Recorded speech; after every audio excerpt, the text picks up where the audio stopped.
Okay, we'll try that one more time.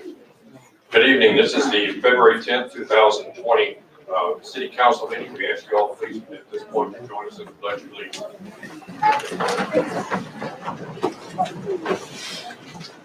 Pledge allegiance of the United States of America, and to the republic for which stands one nation under God, indivisible, with liberty and justice for all.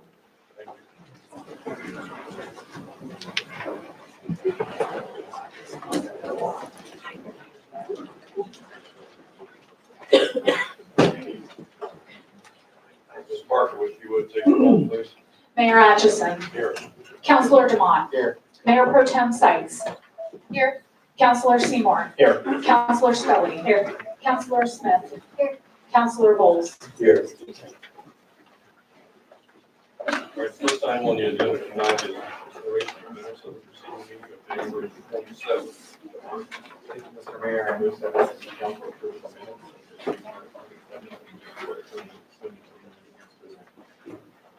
Ms. Bell? Second. I have a motion and a second. All those in favor, signify by aye. Aye. Opposed? Motion carried. First item on the agenda tonight is a presentation regarding the development review process.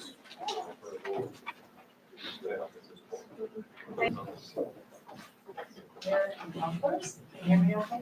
No. Turn it up, so. Okay, testing. How's that?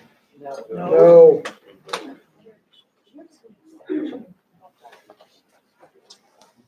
How about now? Yes. That was scary. One from one extreme to the other. Okay, now we'll begin. Thank you, Mayor and Councilors. All right, we still need to put it up on our screen. Oh, okay. Okay, now it's coming up. Now we're done. Now we're good. All right. I'm Rita McConnell, Planning Manager. John McConnell is also in attendance. We never get tired of saying we're not related. He supervises the planners in development review and helped assist in this presentation this evening. The purpose of this presentation is to provide an overview of the typical development review process for those items requiring public hearings before Planning Commission and City Council. It is my hope this presentation will show how comprehensive the process is. I am presenting this information because we've been hearing a lot of questions from the public about this process. We also have new council members that might have these very same questions. This is an information-only item. No action is going to be required by City Council. This presentation will take approximately 20 minutes. This slide shows the relationship of all documents that govern development review. It is the city charter, the first box in this row, that authorizes the city to make its own development rules, which are shown on the second row. These development rules are guided by the vision documents shown in the first row. The city's vision documents include the comprehensive plan and the city's strategic plan. The Westminster Municipal Code, the various design guidelines and standards, and the engineering standards provide the regulatory code that implements the vision and provides the framework for the entire development review process. The third row shows the development documents the applicant is responsible for submitting. These include comprehensive plan amendments, planned unit development zoning, preliminary development plans, and official development plans. The foundation for development in the city begins with the comprehensive plan, so I will begin there. The comprehensive plan, which I will now continue to refer to as the comp plan, establishes a vision which lays out the community's desires for physical development in the city. Comp plans have guided city growth since at least 1997. This particular vision on this slide was adopted by council as part of the comp plan update in 2013 after considerable stakeholder input. This included residents, businesses, developers, adjacent cities and counties, and external agencies such as the Denver Regional Council of Governments, the Colorado Department of Transportation, and the Rocky Mountain Airport Authority. This is just to name a few of them. The comp plan also provides a cohesive approach to reach the vision through guiding principles. These principles express support for Westminster's continued growth and further evolution into an active, diverse, and livable city.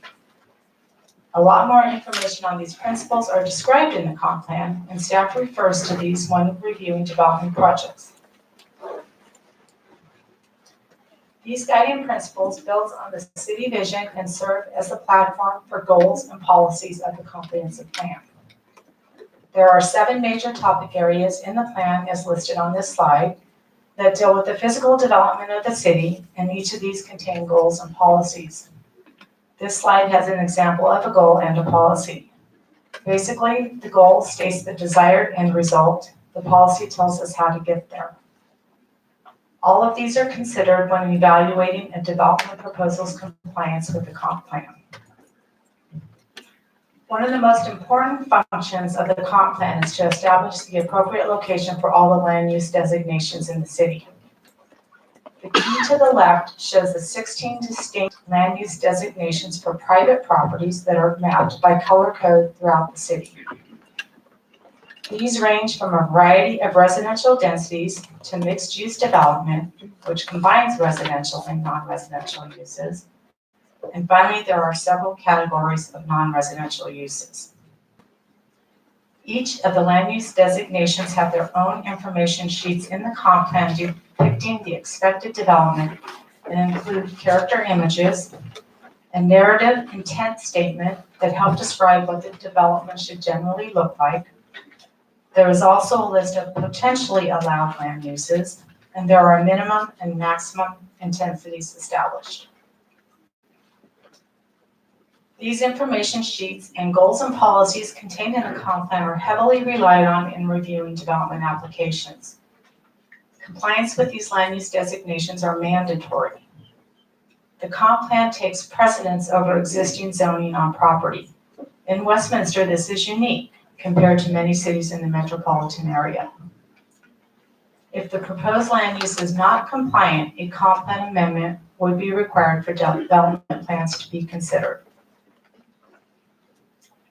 The city's strategic plan was developed to reinforce long-term planning for both the city's operating needs and capital programs.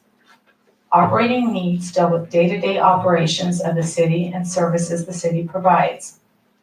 Capital programs deal with long-term investment projects such as road construction and sewer maintenance. Development proposals may impact both the operating needs and capital programs. Thus, the strategic plan is helpful to consider during development review. The city's strategic plan also sets forth a vision. This vision is complementary to the comp plan and provides further expression of the city's intent for development. The strategic plan also sets forth 6 major goals. Staff makes a statement of how a development proposal fulfills any or all of these goals in every staff agenda prepared for public hearing. As you can see, there are a lot of policy guidance that staff relies on considering a development proposal. The Westminster Municipal Code, the adopted design standards and guidelines, and the engineering standards are the technical tools that implement these policies. Every detail is addressed: the review process, the development standards, and the approval criteria for every application type. Now let's take a look at the overall development review process for public hearing items. First, I would like to emphasize that the development review process is considered quasi-judicial. This means that the Planning Commission and City Council act like a court when reviewing development proposals. They will apply the laws and facts gathered at public hearings to make decisions. This also means that Planning Commission and City Council can only consider what they hear about the project from staff, the developers, and the public only through this public hearing process. This allows all voting parties to hear all the same information in the same format and context. It creates an equal playing field and ensures fairness for all parties, both the developer and the residents as well. Prior to public hearings, you may have received comments from concerned citizens directly. You do the legally correct thing and turn over such correspondence to staff, and then we include it in the packets for your reading before the public hearing. Now let's take a look at that flow chart. The typical process generally takes 6 to 12 months before you may see a proposal, although larger projects and many infill projects may take longer because they're highly complex. During the project concept stage, this is shown on the first row of this flow chart, there is only a staff review. This stage is meant to inform the applicant of the process required for their proposal and identify issues. This takes approximately 2 weeks and involves staff from multiple departments such as community development, economic development, public works, parks, and fire. Department heads are involved for policy direction, for example, with comp plan amendments and also with exceptions to development standards. Up to 30 staff may be involved in these early discussions. During the document preparation and review stage, shown on the second row of the flow chart, the first submittal of the development application is received. Review of this submittal involves all departments again. External agencies are also invited to comment. At this stage, up to 45 people may have reviewed the project and will make comments on it. After the first submittal is completed, an applicant-hosted neighborhood meeting is required. The Westminster Municipal Code requires notification to property owners within 300 feet of the project boundary. The code does not restrict us to this, however. On occasion, we have opened that up to 500 feet and 1,000 feet in some cases. We also use emails when we have this information available. And we also now use the website and social media to get the word out. The neighborhood meeting allows nearby residents or businesses time to voice their opinions on the project, and the applicant can then make modifications on their next submittal. Interested parties may also review the project proposal electronically through eTrack-It. The city website provides information on how to access this portal, and planning staff can help as well. The next major stage, shown on the third row, is review, completion, and public hearings. During this stage, additional submittals are required until all issues are resolved. This may include 2 or more additional reviews. Staff then prepares the staff report, referred to as the staff agenda, and that's provided to both Planning Commission and City Council. And we make findings and recommendations on the project. And this report also includes all the correspondence we've received, so the public is able to get their information in advance to the public hearing body. The Planning Commission typically makes recommendations to City Council on most development proposals, and the City Council has the approval authority. And now I'm going to briefly walk through 4 types of applications that City Council has approval authority for, starting with the comp plan amendment. The comp plan document is a 20-year plan that is updated regularly, approximately every 7 years. This update process takes approximately 2 years and involves thousands of people. We are in the middle of an update right now, with completion expected later in 2020. The older an existing comp plan gets, the more frequent council might see requests for comp plan amendments. Comp plan amendments deal only with a change in the use and or the intensity of a potential future development. It's important to note, for most of the land use designations, the comprehensive plan specifies maximum intensities. Maximums may not be achievable, and there are a number of reasons why not, including topography, drainage patterns, floodplains, wetlands, required rights of ways, public land dedication, the city's ability to actually provide services, and other public improvements that may not be timed, such as road improvements or sewer capacity at the time a development is needed. Thus, the maximum intensity is ultimately determined at the preliminary development plan and or the official development plan stages. Now, moving on to the approval criteria on the right-hand portion of this slide. Generally speaking, the comp plan indicates support for the land uses and development intensity already shown on the land use map, because we've already planned for that specific development type to occur at the designated intensity in such areas. With a comp plan amendment, we are talking about the impacts of the incremental change in the existing use or planned use and the incremental change in the intensity from what currently exists on that comp plan map. We are not evaluating the proposed amendment to the vacant state or the underutilized state the land may be in. The approval criteria focuses on primarily the vision documents and goals of the city as it relates to uses and intensity of development. We look to whether the public purpose is further advanced and whether orderly growth is accomplished. And the answers to these are multiple professional staff judgments after consideration of the vision documents. We are concerned about the impacts to city services and traffic, but this is still at a very high level because we don't know details of the development proposal at this stage. Failure to meet any of this criteria may be grounds for denial of an application. The approval authority is City Council after consideration of a recommendation of staff, planning commission, and the testimony that you will hear this evening or any evening you hear a case.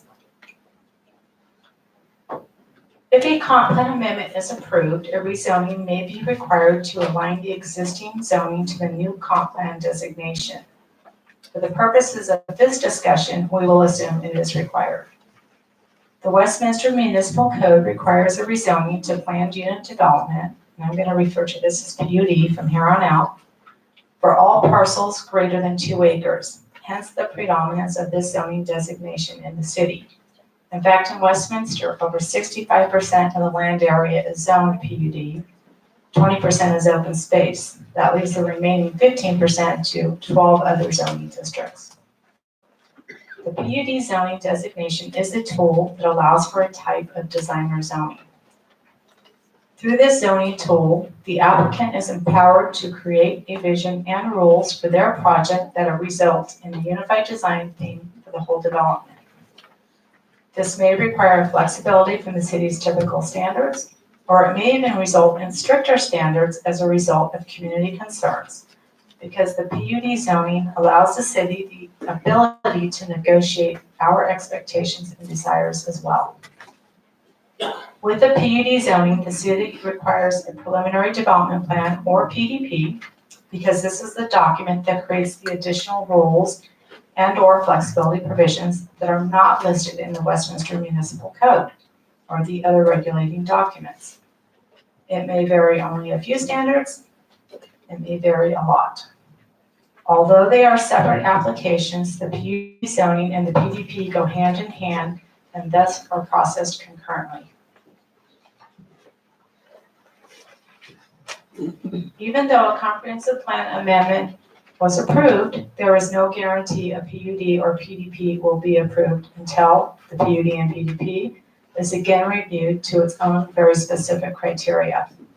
The PDP typically involves multiple parcels. It will generally establish a narrower listing of uses than the comp plan allows. It will describe the development theme and vision. It will show major internal street networks and primary access points. The PDP will include a refinement of the development standards, again, either being more flexible or more stringent.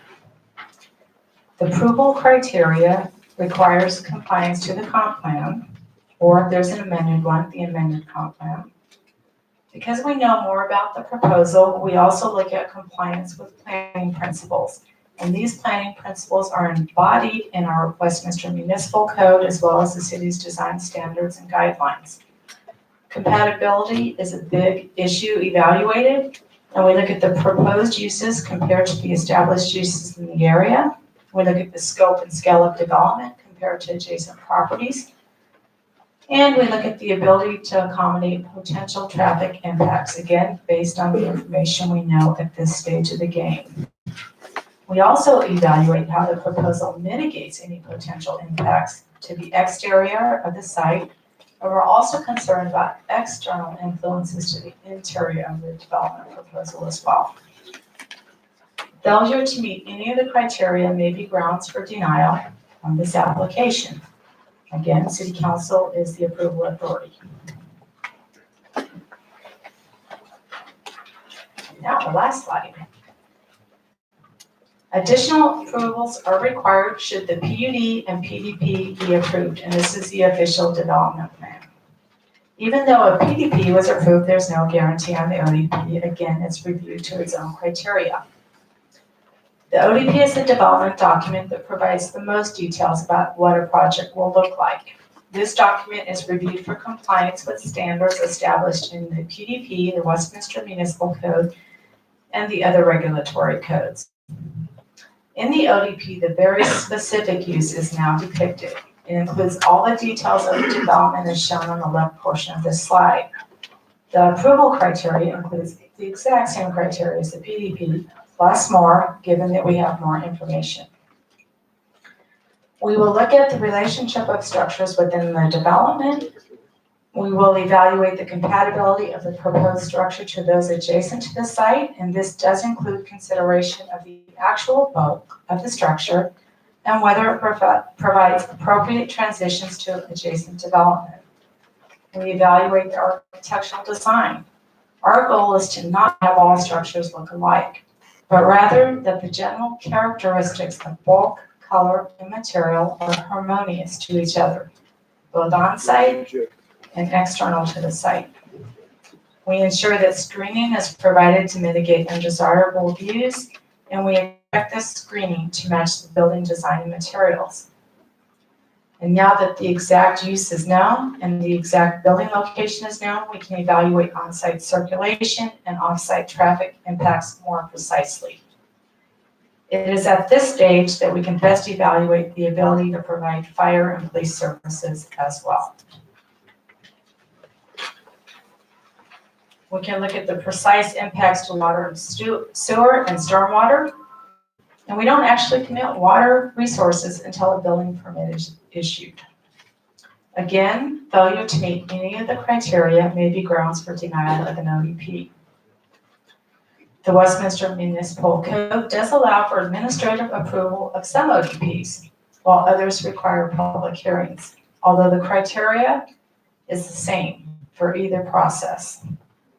After the ODP approval, the applicant may then seek approval of construction documents, including the building permits. And that is the end of the process and my presentation. Both John and I are available if you have any questions. You have any questions from council? Thank you, Mr. Ford. All right, council, let's move on to the next item. The next item is the citizen communication of 5 minutes or less.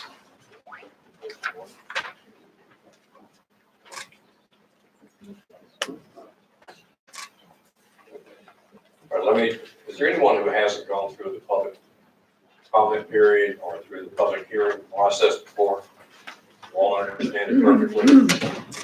I can give you a question. Thank you. I appreciate the lead.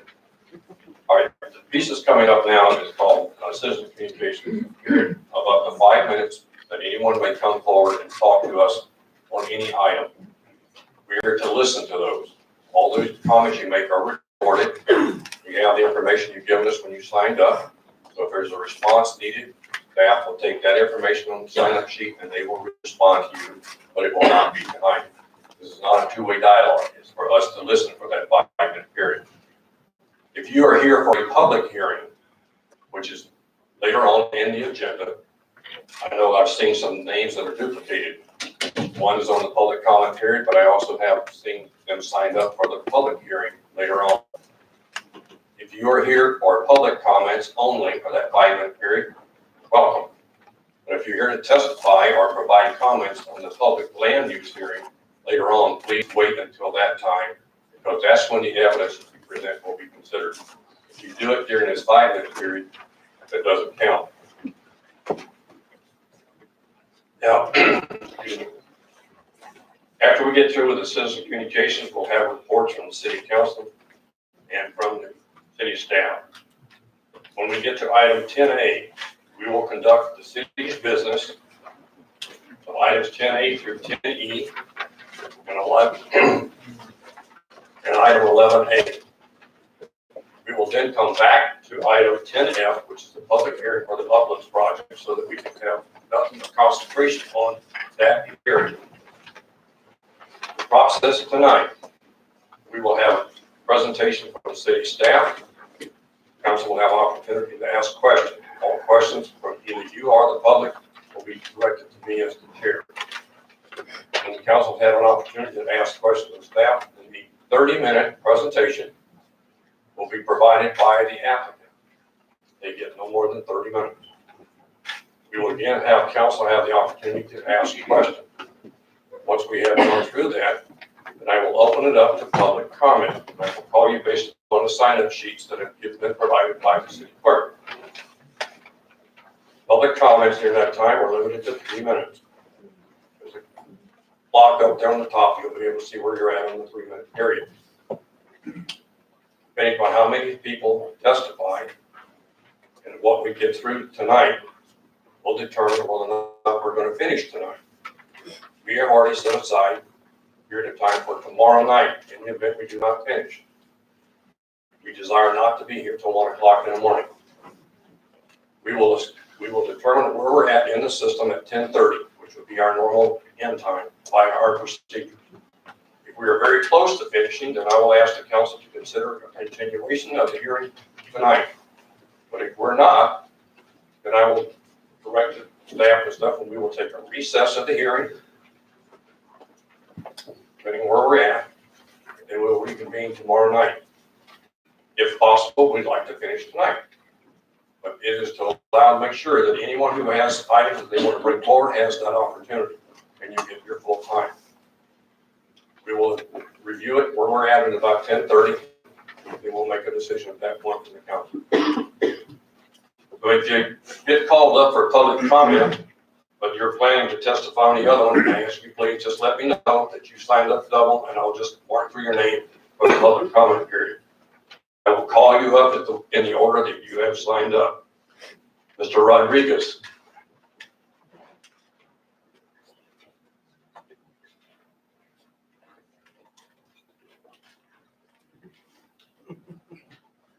Good evening, Mayor Atchison and members of council.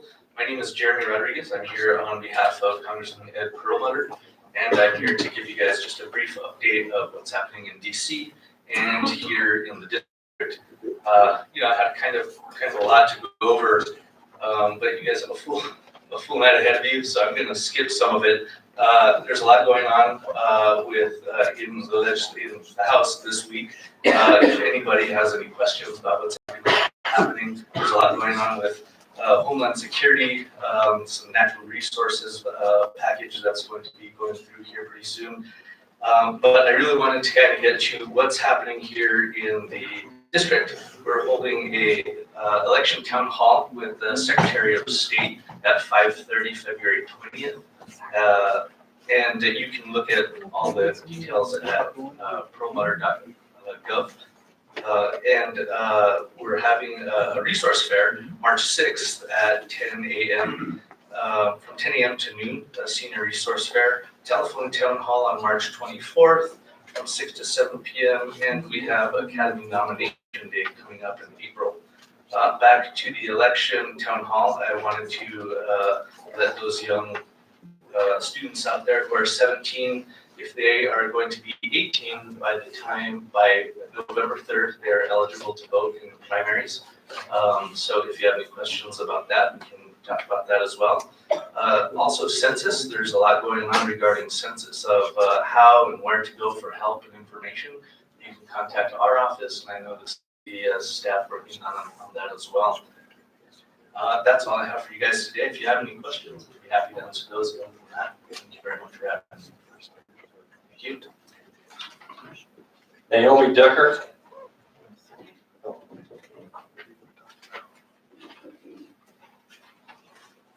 Ms. Decker, which one are you here for? I'm here for both.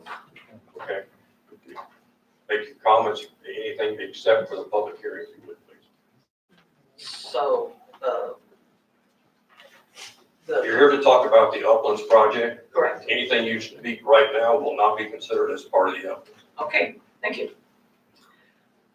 At the January 14th Plan Commission meeting for Parcels B, D, and E, Jake was the first speaker for the Uplands development. He was allowed to gloss over the first 4 criteria in the city code of land use changes and a simple dismissal statement of, quote, 1 through 4 generally meets criteria, unquote.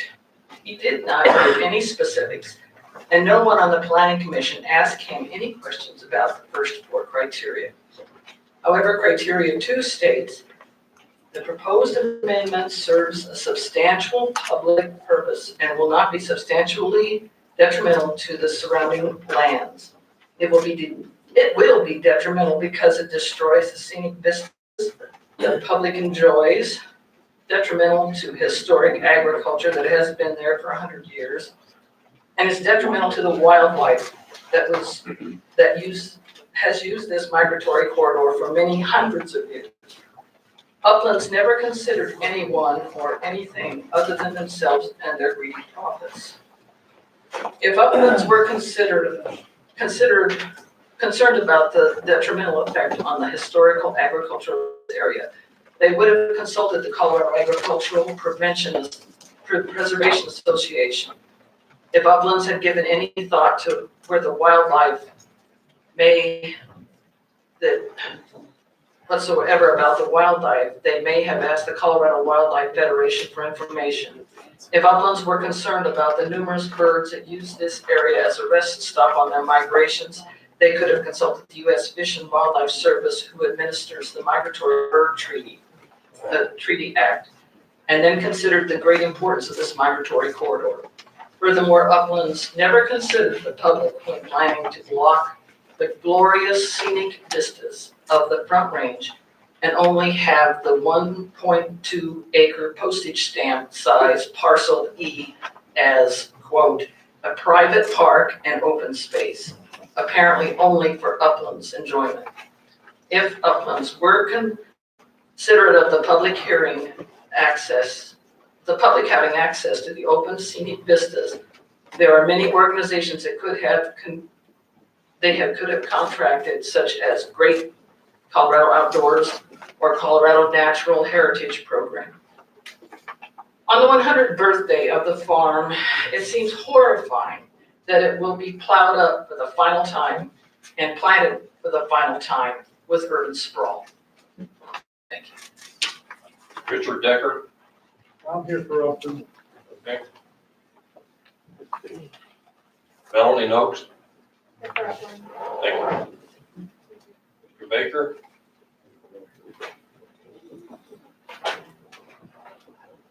And I am here for both.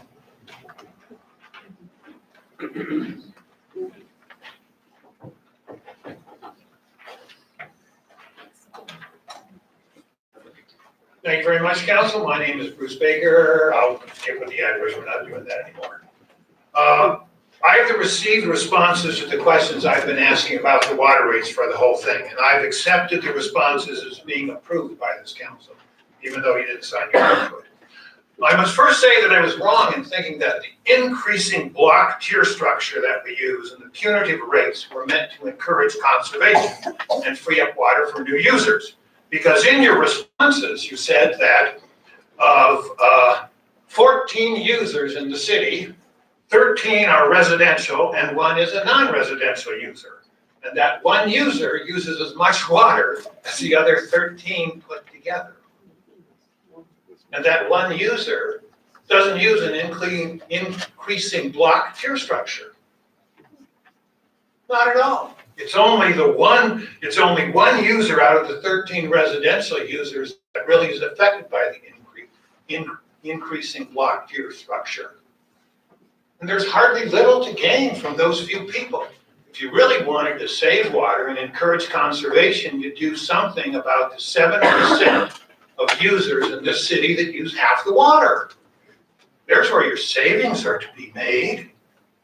So basically, council has been misled about conservation and increasing block.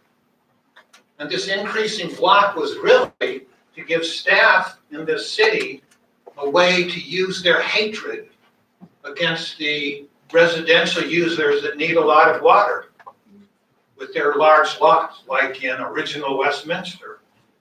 And to underline that hatred, There was a statement reported in the Channel 7 news story on September 26, 2018, where an unnamed city official is said to say the biggest water users will now be paying their fair share. No, they're not, because they're not residential users. That's just hatred of someone on staff of this city. Really, the Director Kirschbaum in the responses acknowledges that he misled the council about a 40% increase in the sewage in the Big Dry Creek sewage interceptor. That was a lie. Completely misled the council. And if you give bad information, decision makers are going to make bad decisions. The increased rates weren't called for, not at all. Really, the Director Kirschbaum in the Channel 7 news story of September 27th, 2019 said that the city does not reserve money in advance for needs. That's, again, another lie, an absolute lie, because when I was on council, I actually voted for a couple increases that were more than needed on the theory that it was better to put money aside and take small steps than to wait and then take a huge step. In my last response, in the last response to the question about the cost to produce water, Director Kirschbaum says the cost to produce water for this city is $7.25 per 1,000 gallons, which is really quite odd. When all the other people around us, Denver and Broomfield and Arvada, can really produce water for between half and 2/3 that. If I was on council, I'd be curious, because extraordinary claims need extraordinary proof. And if that's truly what it costs, there better be proof to back up those claims, or else it's another lie to mislead this council and entice you to make poor decisions. What is the most distressing part is no whistleblower on city staff came forward to tell the public.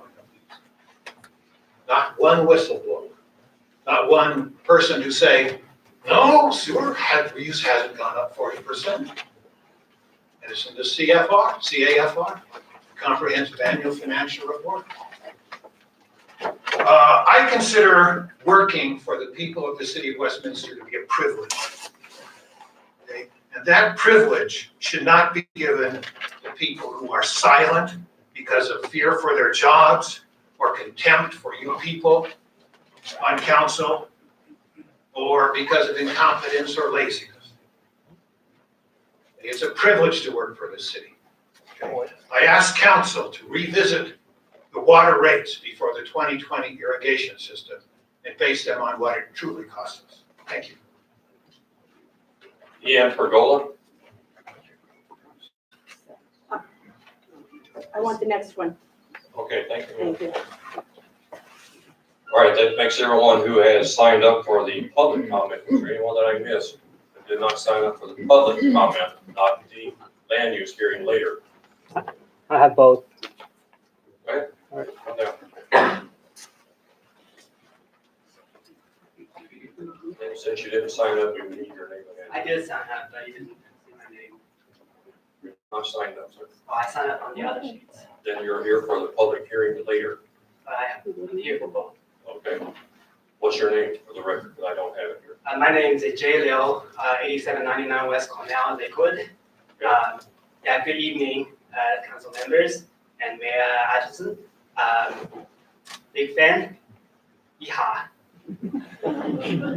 So today, this morning, I contacted the city staff and asking about whether from public comments, we can have our presentation and slideshows up there. And the answer got back to me, it was no. So I just want to ask why the public cannot put their slideshow on there. So the source the staff showed me was from the book of city council rules. So it said on page 10, in the public comment, it states that audio or visual presentation shall not be permitted. And the staff had already checked with the attorney because someone else asked as well, and she interprets this to include PowerPoint presentations. So my thought is, if video presentation is interpreted as a visual presentation, then audio presentation should be interpreted as audible presentation. If that's the case, does that mean no people from the public are allowed to speak at the city council meetings?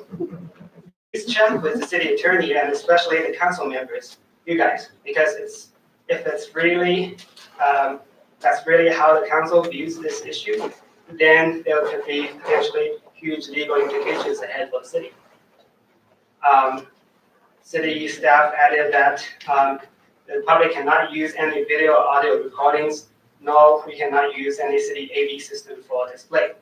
So my thought is, if that's the case, may I set up my own projector and the projection screen near this podium and present my PowerPoint slides without any embedded audio or video content. So I think, a slide deck is not a video. So while the city attorney provides legal advice to the city, that person is still just a counsel. The paramount determination still comes from the city council. So I'm wondering, this is an extremely important issue that has fundamental implications and impacts on all the past and future council meetings, and thus the decisions made during the past or future meetings will be impacted, because if the procedure of a meeting turns out to be inappropriate, then it renders all decisions being made at those meetings invalid. So this is my thoughts, and I don't know if it's just particular to Westminster, but all the other city, including my home city, Lakewood, they allow the projections for every stage of doesn't matter it's commission meetings or council meetings, and they don't even have the checkpoints. I mean, city of Westminster have the checkpoints for all the meetings. It doesn't matter it's council meeting or commission meeting, you have checkpoints there. What's the point? So I think there are a lot of things that the city of Westminster needs to comment on and think about if it's the right way to do it. So that's all. Thank you. Thank you. All right, last chance for public comment. Anyone have anything else? Okay. Next item on the agenda is a report of city officials. Mr. Tripp. Members of council, any comments? Ms. Sykes? Thank you, Mr. Mayor, and thank you everyone for attending tonight. It is nice to see so many residents willing to come and advocate for what they think is the best direction for the city. With a room full of civically minded people, I would be remiss if I didn't tell you about an opportunity to expand your leadership in the region. There is a DRCOG, a Citizen Academy, that is currently accepting applications. So this is a great opportunity for emerging leaders, people who want to learn more about regional issues here in Colorado, and enhance their leadership capacity, learn more about planning both on transportation and on land use. The deadline is March 6th. To apply, you would go to drcog.org. So just wanted to make sure everyone was aware of it. I also feel compelled to very quickly address some statements that were made. I have to agree with Councillor Baker on one item only, which is that it is an absolute privilege to serve the city of Westminster. And I will say that it has been my experience that the professionals that I encounter with take that privilege very seriously and are committed to providing a high level of service to all community members. I have never encountered a time, even when I've disagreed with an opinion, that I felt that I was lied or misled. So I appreciate everyone coming here. I think reasonable people disagree. It doesn't have to turn into accusations and name calling. So I just felt I needed to speak up to that. So thank you. Ms. Scully? Thank you, Mr. Mayor. So I'll make this short and sweet, but I just wanted to thank everybody for coming out tonight and being heard and expressing your opinions and your voices. This is what we do in our country. It's what makes us great, so thank you. Along that note, another thing that we do in our country is we vote. So I want to encourage everyone to make sure you're registered to vote, especially if you are 17 and going to be 18 by November 3rd, as I know many teenagers are right now because I have a senior, a daughter who's a senior. And I also am working to encourage her to vote. So please, get the voice out, let's vote, let's show the world what we really are here in America. Thank you. Other comments from council? Ms. Stives asked me to define Dr. Cog is not a human being. Dr. Cog is an organization called the Denver Regional Council of Governments, which is made up of 58 elected bodies in the 8-county metro area. But people have gotten so used to the acronym Dr. Cog, we forget not everybody may understand what that means. All right, any other comments from council? Moving on, we'll move on to the next item is the consent agenda. We have no items on the consent agenda tonight. We have no appointments and resignations. Moving on to item 10A. This is a move for an engineering services contract with HDR. Ms. Scully? Thank you, Mr. Mayor. I move to authorize the city manager to execute an engineering services non-construction contract with HDR Engineering in the amount of $600,000 to complete the tasks associated with the development of a federal boulevard multimodal transportation study. Bowles? I second the motion. Motion and a second. Any comments or questions from the council? Ms. Smith? Yes, thank you, Mr. Mayor. One of my questions that I had asked in the pre-meeting was the duration of the project. But one of the questions that sparked in my mind was, is there any way that we could extend this? Meaning that, why are we doing it now as opposed to a year from now, 2 years from now, when we have more of our developments that are already in the process? I'm just curious as to why we're starting right now. Mr. Tripp? Somebody from community development, please. Good evening, Mayor, members of council. Deborah Baskett, Senior Transportation Planner. Thank you for your question, Councillor Smith. The urgency with beginning this study has a lot to do with safety. It's one of the highest quarters where we have pedestrian deaths and injuries. And really the momentum to do this has been gaining for a couple of years now. So I think we have a great opportunity with our partners in Adams County and Federal Heights to learn what the community's needs are and to begin to put things into motion. Mr. Tamont? Might want to hang on. You also alluded in the pre-meeting when the question came up about the code development tonight, as well as recently the St. Mark was. You said you kind of, I'm hoping you can expand upon that as far as, so future things get developed, and this is a question we ask often when we do our comp plan, and new things come in. How are we anticipating that growth? And will it be anticipated as part of, or looked at as part of this study? Specifically, one of the past ones that we sat through was a lot of questions and comments as far as not being able to do a left turn north down into that development. There's a big point of contention, and frankly, the reason I voted against it.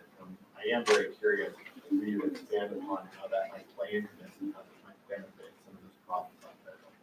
I appreciate the question as to the specific improvements that might emerge from this once we have a community vision that's supported by council.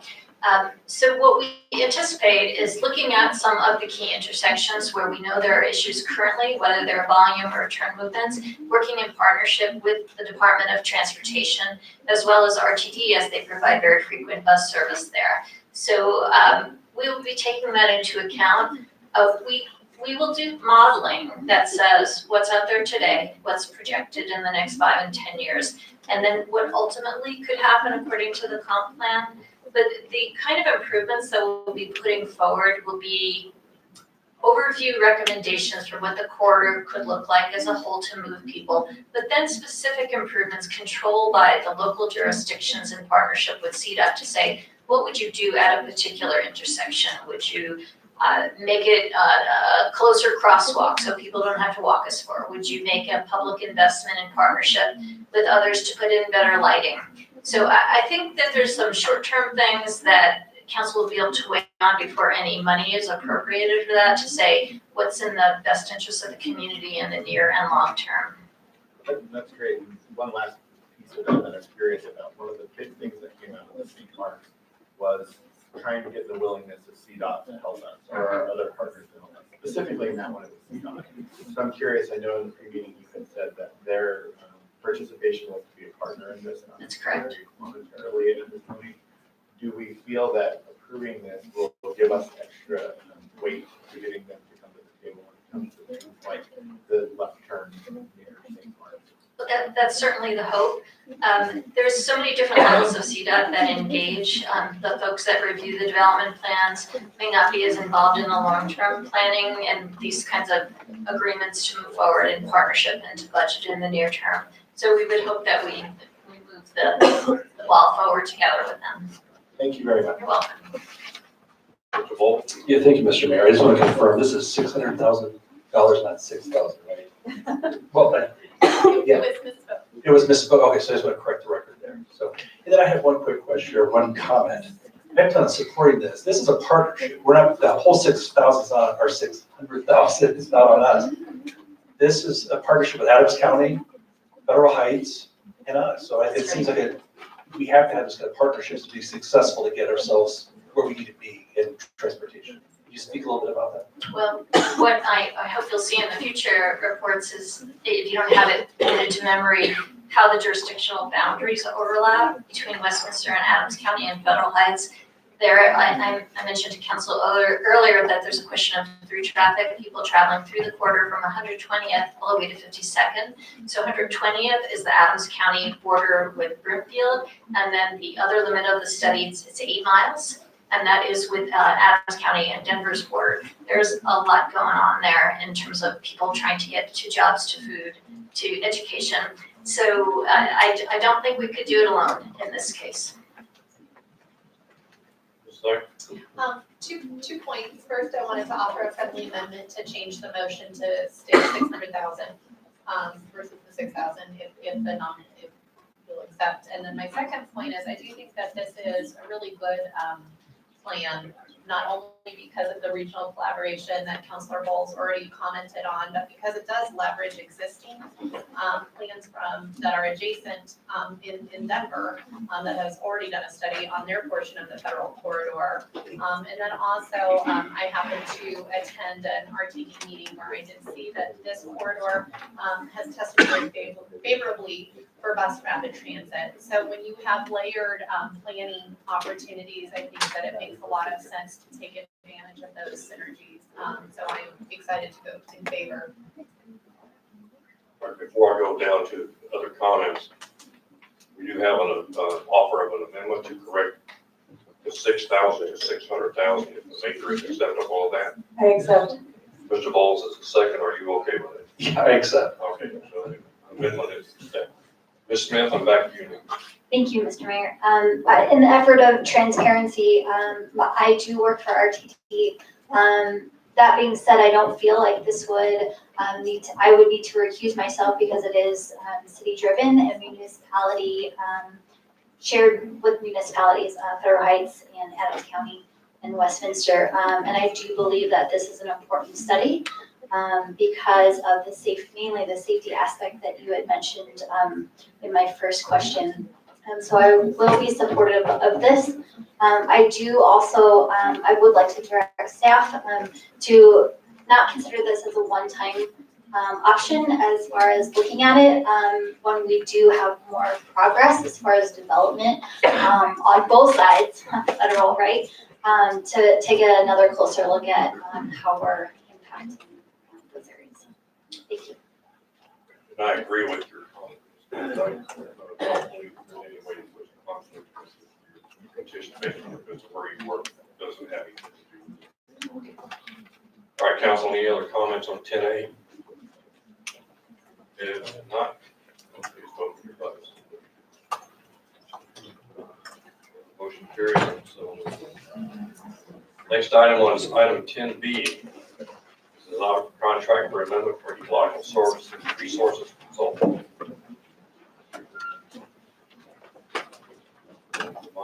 Thank you, Mr. Mayor. I move to authorize the city manager to execute a contract with ecological resource consultants for engineering services for the change of use of farm Commerce Reservoir irrigation and water rights. Opposed? I second the motion. I have a motion and a second. Any questions or comments from council? Also voting for Mike.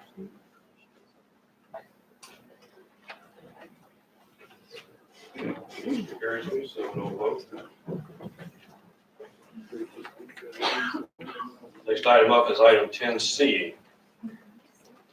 And this is the purchase of materials from Hatch Company, based upon recommendation of the city manager. Item 10C. Seymour? Thank you, Mr. Mayor. I move based on the recommendation of the city manager to find that public interest will best be served by authorizing the negotiated purchase of products and supplies from the sole source provider Hatch Company in the amount not to exceed $250,000 in 2020 to replace worn out and obsolete water quality analysis instruments and to maintain all Hatch Company instrument networks throughout the Department of Public Works and Utilities. Mr. Demott. I have a motion and a second. Any discussion by council? Vote twice. The motion also carries on the seven. Next item is item D1. This is an authorization of treatment of chemicals in sites. Thank you, Mr. Mayor. I move to authorize staff to proceed with the 2020 calendar year purchases of water treatment chemicals through multiple assembly of procurement officials' bids from PBS Technologies in an amount not to exceed $417,956 for ferric chloride, Thatcher Chemical Company in the amount not to exceed $250,656 for ACH and sodium hypochlorite, and DPC Industries in the amount not to exceed $190,335 for caustic soda and aqua ammonia. Mr. Demott. Are there any questions or comments by council on the motion and a second? Anyone? Vote for your lights, please. The motion carries on the site. Yes. I move that based on the recommendation of the city manager, find that the public interest will best be served by authorizing negotiated purchases from the sole source providers as follows. Mississippi Lime Company in an amount not to exceed $187,200 for lime. DPC Industries for sodium hypochlorite in the amount not to exceed $301,509. A motion and a second. Any comments by council on this item?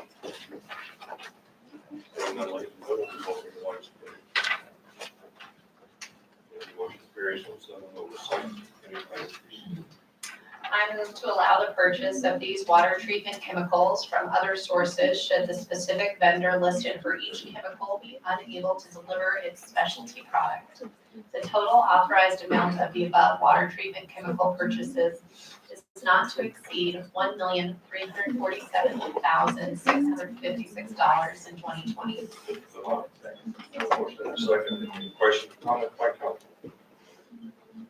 Hearing none, this is also a vote.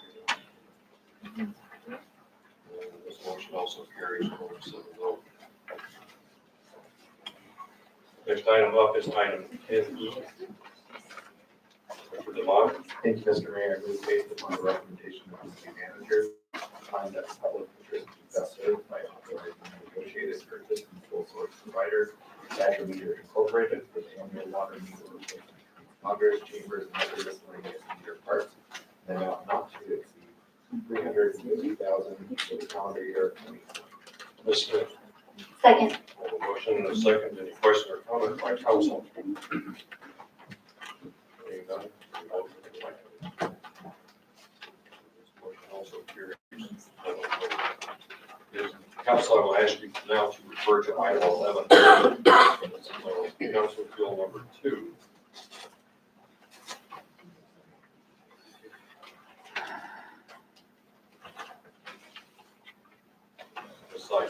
Thank you. I move to pass Councilor's Bill number 2 on second reading second reading, authorizing the city manager to execute the development agreement with Downtown Westminster Residences LLC in substantially the same form as attached for the development of at least 40 condominiums on a portion of Block 2, Block A1, 34 townhomes on a portion of Block A4, 34 townhomes on a Block A7, a future option to construct additional condominiums on a portion of Lot 2, Block A1, and a future option to construct townhomes on a 1 acre block of C6. Thank you, Mr. Mayor. I second the motion. I have a motion and a second, and discussion by council on second reading of Council Bill number 2. Good, thank you, Mr. Mayor. I just want to say how important I think this project is. I plan to support this tonight for a few really important reasons. First of all, this will bring a private investment into this downtown area to the tune of $42 million. I think that's important. And also, when the project, or if it is approved, that would be ease of taxes back to the city after the rebates that we had already voted on for $2.2 million. I think that's very important. We need that diversity of housing. We don't have condominiums, and I have a lot of neighbors and people come up to me throughout this project and say, we need condominiums. I don't want the big house with all the maintenance. I would have downsized to condominium. We don't offer that in the city. We haven't built that in 15 to 20 years. So I'm going to be supporting this tonight. Thank you very much. Thank you, Mr. Mayor. I will be voting no, and I just want to, we obviously covered this once before, but part of the reason is not the need that I heard the same thing. Condominiums are important, a very important part of the downtown, and that being a viable option for the city moving forward. What I don't agree with is the way that this has been structured and some of the monies that we're having to rebate. And I understand that those monies wouldn't exist if not for this development, but it would also not be needed to collect those fees, I would hope, if this development didn't happen. So I feel that the city is in a place where we're going to develop that it needs to stand on its own and not be propped up by the people's taxpayers' money. So I will be voting no. Yeah, thank you, Mr. Mayor. I have one additional thing. This project is unique in the fact that we may be rebating up front, but the back end is we will get 50% of the profit. Once these are built and sold, they will share 50% of that profit with the city. I think that's a good deal. So we support it. Thank you. Other comments by council? Seeing none? Ms. Parcels, this is a roll call vote. Mayor Atchison, Yes. Councillor Devon, No. Mayor Pro Tem Sights, Yes. Councillor Seymour, No. Councillor Scully, Yes. Councillor Smith, No. Councillor Bowles. Yes. And the motion passes on a 4-3 vote. Yes. All right, now, ladies and gentlemen, it's about 8 o'clock. I doubt if any of you went to work before 9 this morning. Didn't get up and do anything, but some of us have been doing some of this since early this morning. Before we start into this item, I want to give the council a short bio break. We'll be back in about 5 minutes. If you need to. Ladies and gentlemen, restrooms are diagonally out the door across the hall.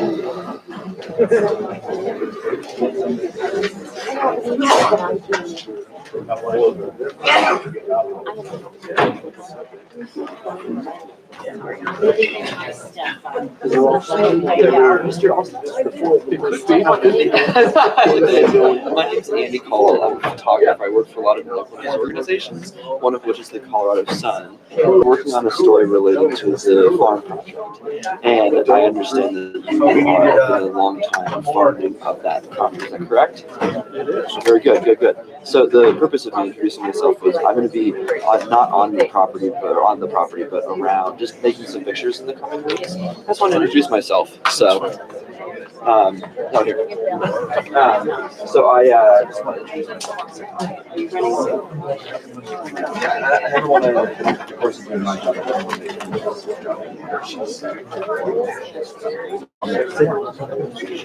Is there a way to get in touch with any questions or anything?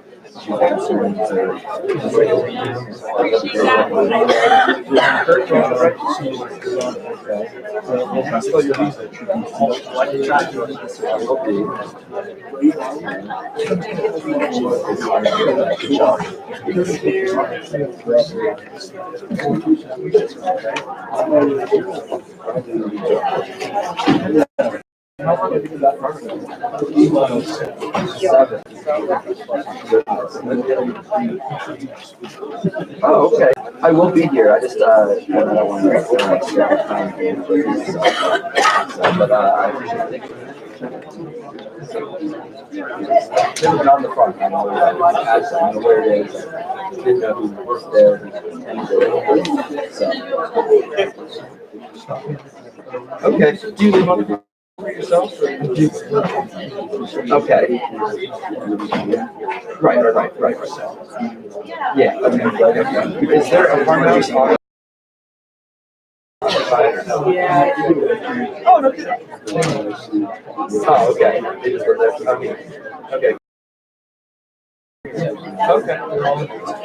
Oh, okay. Great. That's very cool. Well, I really appreciate you letting me drive in. Thanks so much. Let me give you my card here. I'm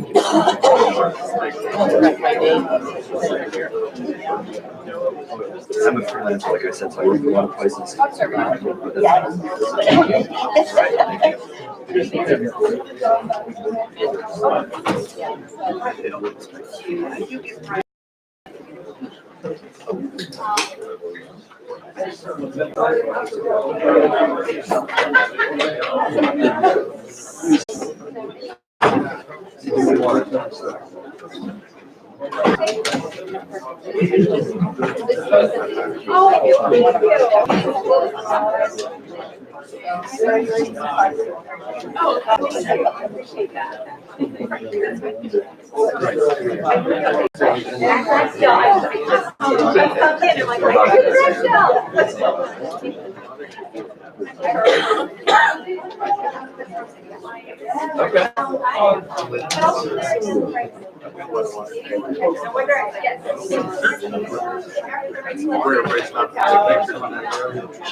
My dad does it, my mom has done it so far.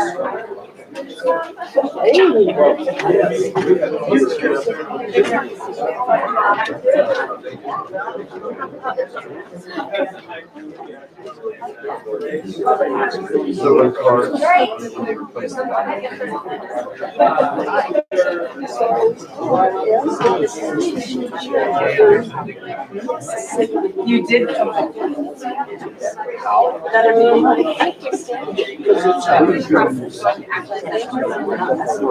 Or 11, when we're gonna go to the back, they did 11. Which is why they.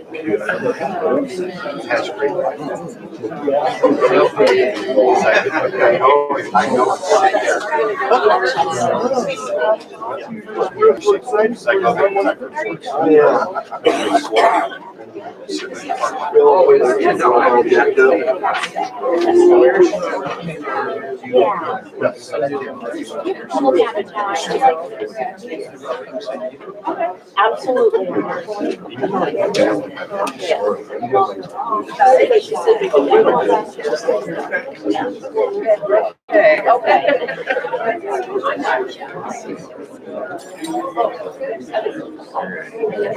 Hey, thank you for standing here.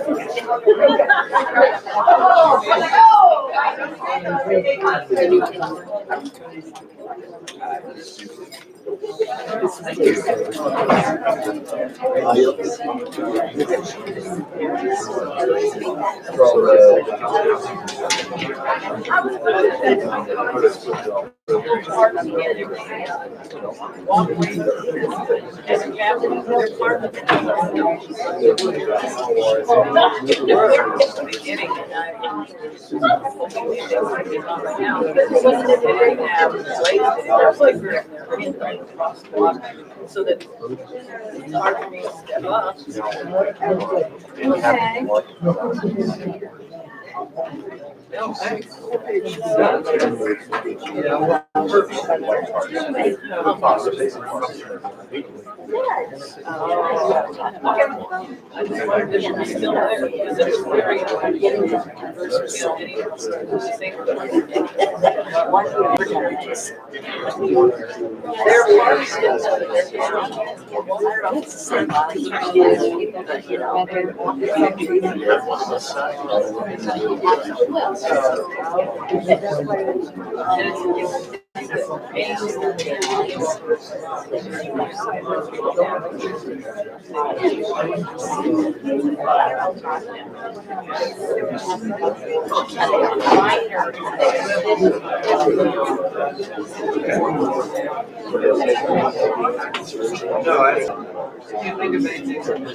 Great, well, let me know if you hear anything else.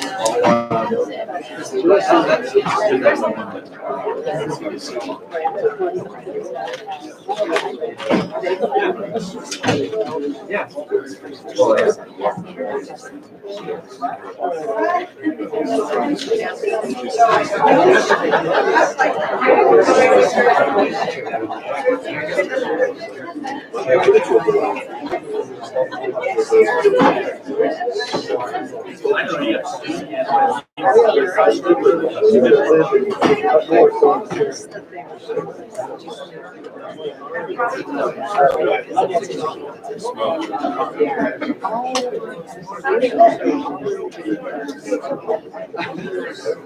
Sure.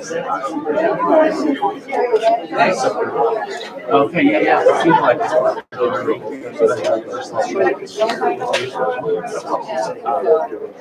I know it's that's why this is the point of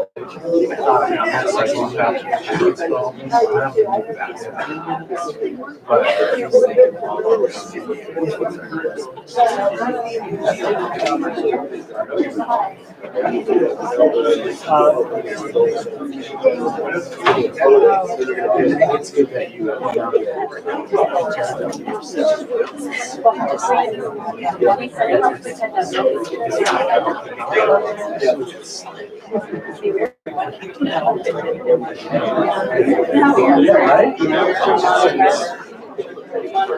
About this land use hearing, please go back to the back of the room and get signed up, otherwise you won't get called.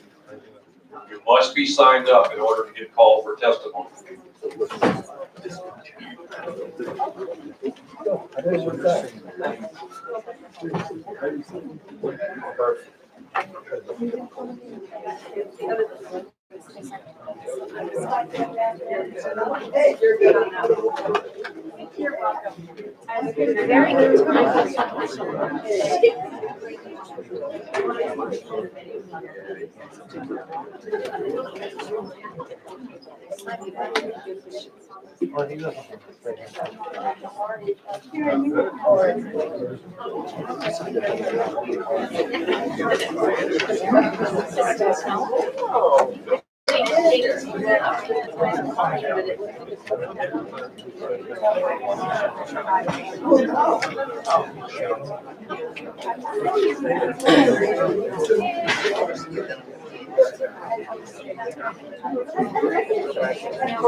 All right, ladies and gentlemen, if everyone could take their seats, please.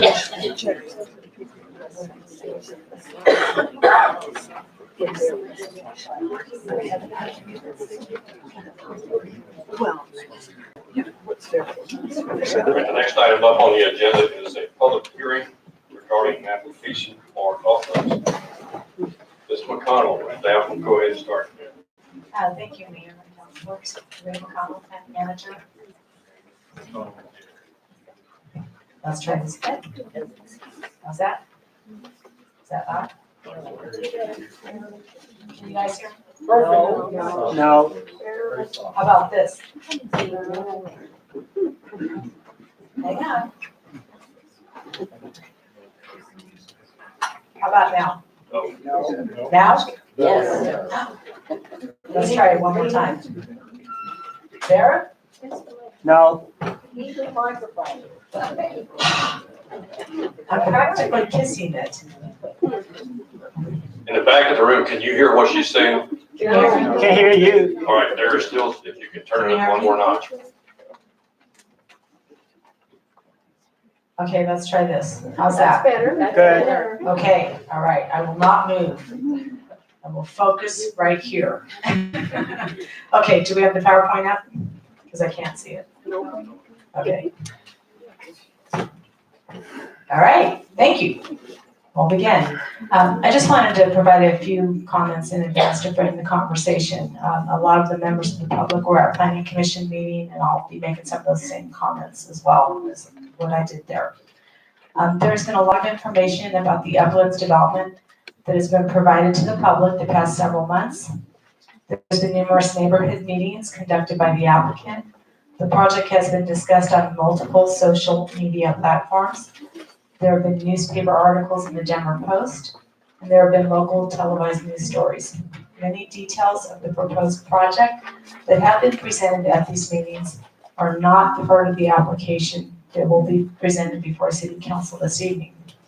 The applicant does intend on providing details about their vision tonight that covers parcels not covered in the comp plan amendment, but that is to provide context to their actual application before you.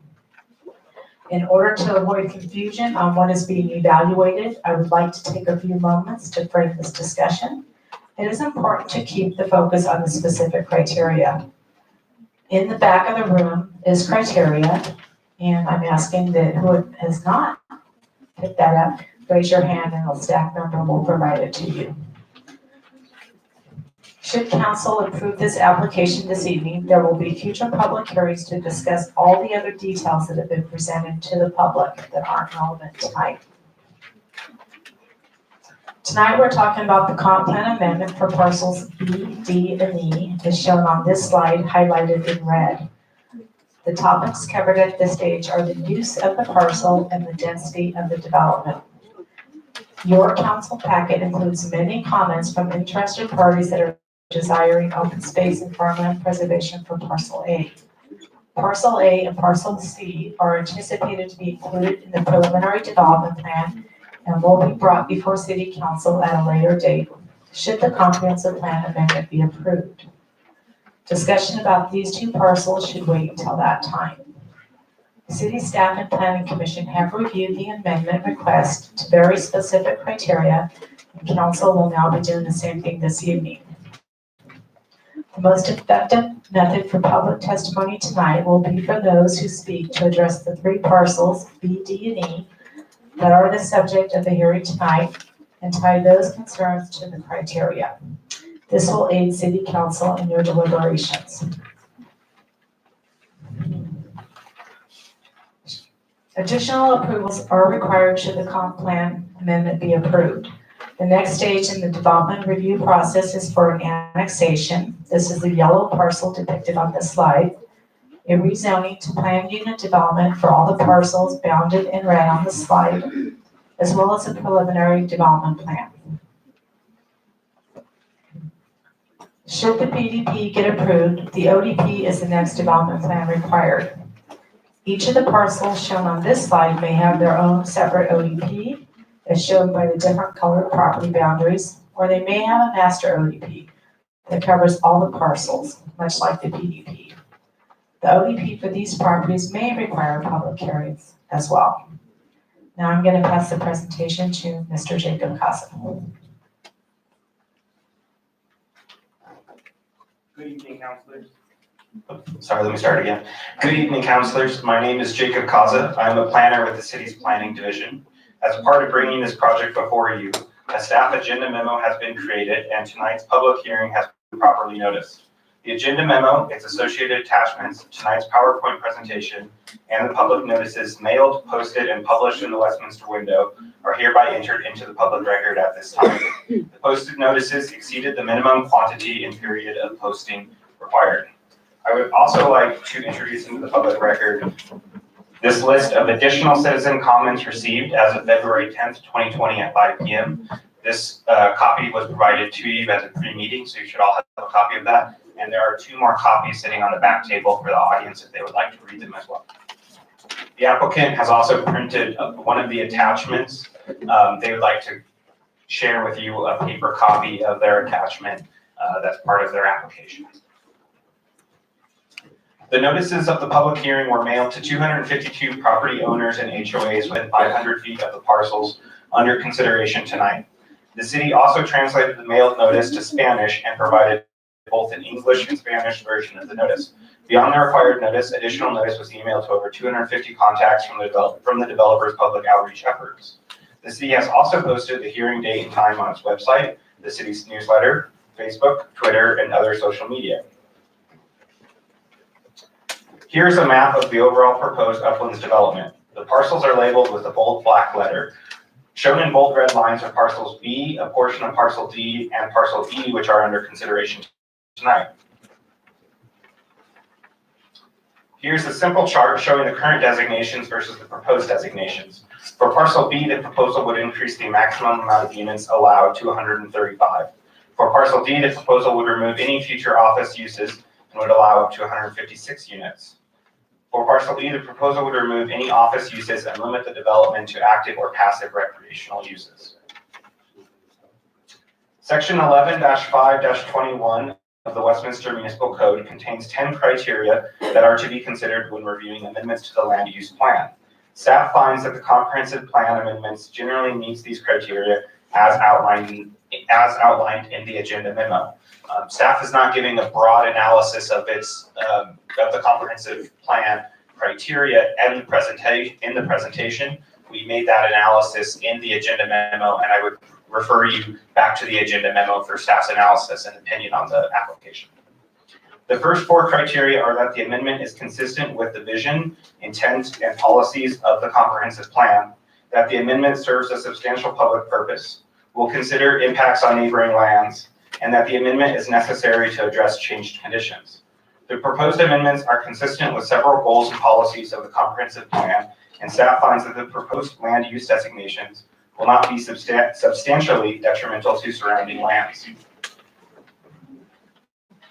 Criteria 5 through 7 consider that the amendment provide for the orderly physical growth of the city, furthers an important public policy, and that the amendment is appropriate in order to address the unique size, shape, or characteristic of the property. The proposed amendments do provide for the orderly physical growth of the city and could help facilitate an infill development on parcels that have some infrastructure in place to serve future development. The final 3 criteria consider that the amendment will not negatively impact infrastructure and city services, that the amendment will not negatively impact referral agencies, and that the amendment establishes minimal environmental impacts.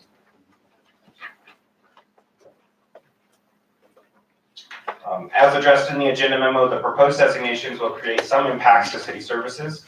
These impacts will need to be further mitigated by improvements to the infrastructure as identified in subsequent PDP and ODP reviews. The Planning Commission reviewed the proposed comprehensive plan amendments on January 14th. The Planning Commission unanimously voted to recommend that the City Council approve the proposed amendments with the finding that they generally meet the criteria set forth in section 11-5-21 of the Westminster Municipal Code. Staff recommends holding a public hearing to review the proposed comprehensive plan amendments and that the City Council approve the proposed amendments with a finding that they generally meet the criteria set forth in section 11-5-21 of the Westminster Municipal Code. Staff believes that these proposed amendments could further the City Council's strategic plan goal on recreation listed under beautiful, desirable, safe, and environmentally responsible city. The applicant is with us tonight and has a presentation to share with you as well. Thank you for your attention. There are several staff members with us this evening, and we would be happy to answer any questions that you might have. Councillor, are there any questions of staff at this time? I have multiple questions, but I think I would prefer to allow the applicant to do their presentation in the event that they answer the questions at that time and to be respectful of everyone's time in the room. Is the applicant is present? One down. Sir, just a reminder, you have 30 minutes of time. The city clerk will let you know two things. One, when you hit 5 minutes, and one, when you hit 1 minute. Thank you. My name is Jeff Handlin. My address is 9033 East Easter Place, and that's in Centennial, Colorado. Again, I'm Jeff Handlin. I'm part of the Uplands team. I'm here with the rest of my team, both internal partners and our external counsel, planners, engineers, etc. We are here to answer your questions, so please, after our presentation and after comment, feel free. I'm originally from Quinter, Kansas, which is about 4 hours from here. It's a 1,000-person wheat farming town in western Kansas. I've lived in Colorado now for quite a while, but over the course of my life, I've lived in about every type of house imaginable, from a trailer to an attic, an apartment to a single-family home. I've lived in tiny little towns and I've lived in big cities. And those experiences led me to have a desire to create special places, frankly. We have a saying internally that we create capital C communities. And what that really means is that those are communities where people know and interact with each other. I learned about capital C communities in my hometown, where my father and mother and everybody else worked 12-hour days, but then volunteered in a number of roles in their towns, so that we had a lot of things to compete with other bigger towns. And that's exactly how we feel our role is when we develop communities. Fast forward 20 years, and many capital C communities later, 20 years from Quinter at least, and in 2013, we owned and operated a community near Westminster's border with Broomfield called Anthem. And while the community was and is incredibly successful in its stated mission to provide executive housing to all those jobs on the 36 corridor, we started noticing a few alarming trends. First, home prices were increasing rapidly. In 2011, when we purchased Anthem, you could buy a new home in there about $400,000. Today, that same new home will cost you about $800,000. Second, in the northern areas of Westminster and Broomfield, sorely needed schools and grocery stores were opening, finally.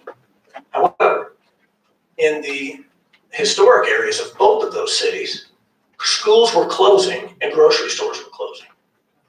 We wanted to know more, so we dug in deep. I also serve in my 5th year now as an adjunct professor for the University of Denver, teaching community development. We have some resources, so we hired some third-party data firms and found out that first, Westminster had experienced robust job growth over the last 40 years. Yet permitting of new homes, including apartments, had just not kept pace with all the new employees and new households. Second, we looked at how it compared to other Northwest Metro municipalities. This is a chart that shows all of them over the last 10 years that we have data for, 08 through 17.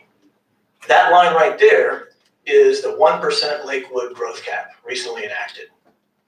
You can see that Westminster, over the 10 years, was about a third of that growth cap, and over a 40-year period, was tied for second least in the corridor, second only to Boulder on producing the least amount of housing. The second thing we noticed was that although new jobs were in the area, we didn't see a corresponding effort on apartments even. There is an axiom, an unrelenting truth in economics. It's right there in front of you. New jobs equals new households equals new homes. My mentor put it much simpler, and that was homes or jobs go to spend the night. We noticed that, in particular, when we had conversations with local employers, their biggest concern was their employees could not find housing. Now, jobs and household growth have already occurred in this corridor. They drive by, those jobs drive by this site every morning. And they drive home again every night. But they don't live in Westminster. They're driving to other places. And where they drive, they put their kids in school and they shop in grocery stores. And that has become a real problem for them. The question is, all these new jobs that have been created by the city, and it's a very active economic development department, where are those jobs going to go spend the night? On this graphic, we tracked every single residential unit built in the city and its surroundings. And the blue shows every unit built before 1990, and the orange shows every unit built after 1990. Young families, empty nesters, and a lot of other types of folks had very few housing options in historic Westminster over the last few decades.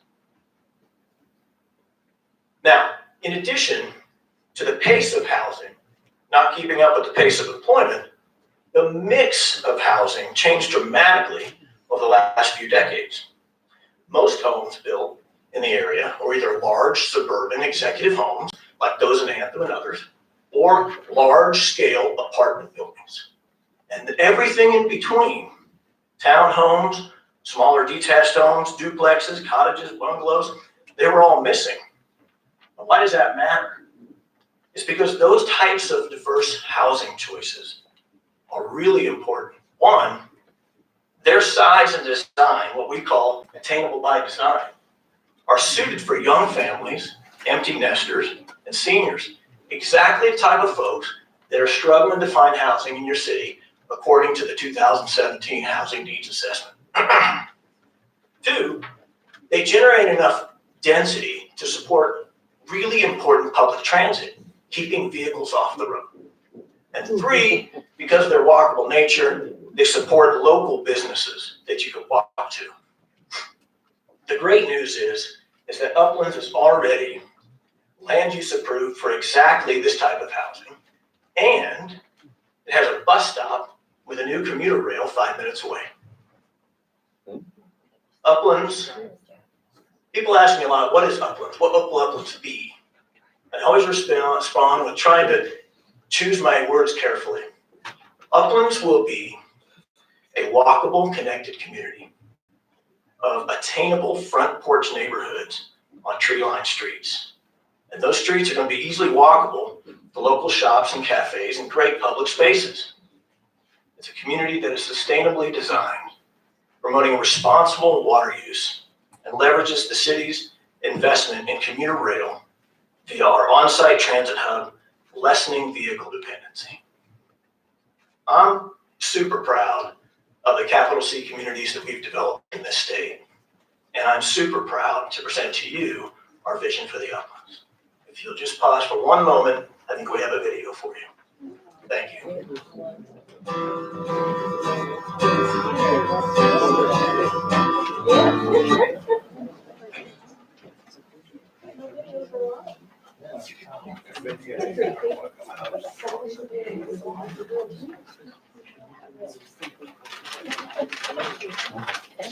That's right.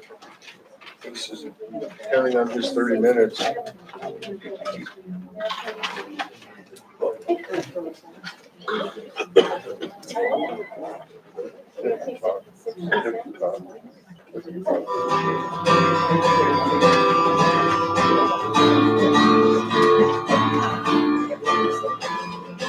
like the people, very close-knit neighbors, take care of each other, which is just a little piece of small town in a very big city.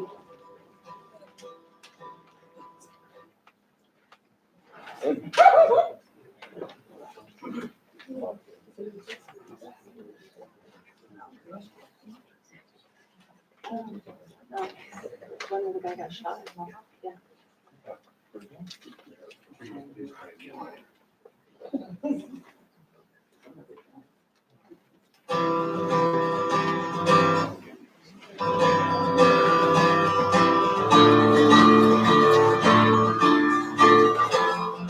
I like the people, very close-knit neighbors, take care of each other, which is just a little piece of small town in a great big city. I love living in Westminster. I love my neighborhood and the community of support that I have there. I moved from Seattle, Washington 7.5 years ago, and my family and I moved to Westminster. We love the community. That's why we came here. Yo comencé hace años ahí en ese negocio. Muy pequeño mi negocio, muy poca gente. Siempre pensando en algo en ese lugar para beneficio mío.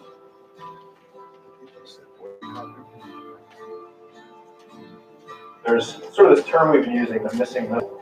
And really what that describes is a housing type that's sort of moderate in price and also moderate in size.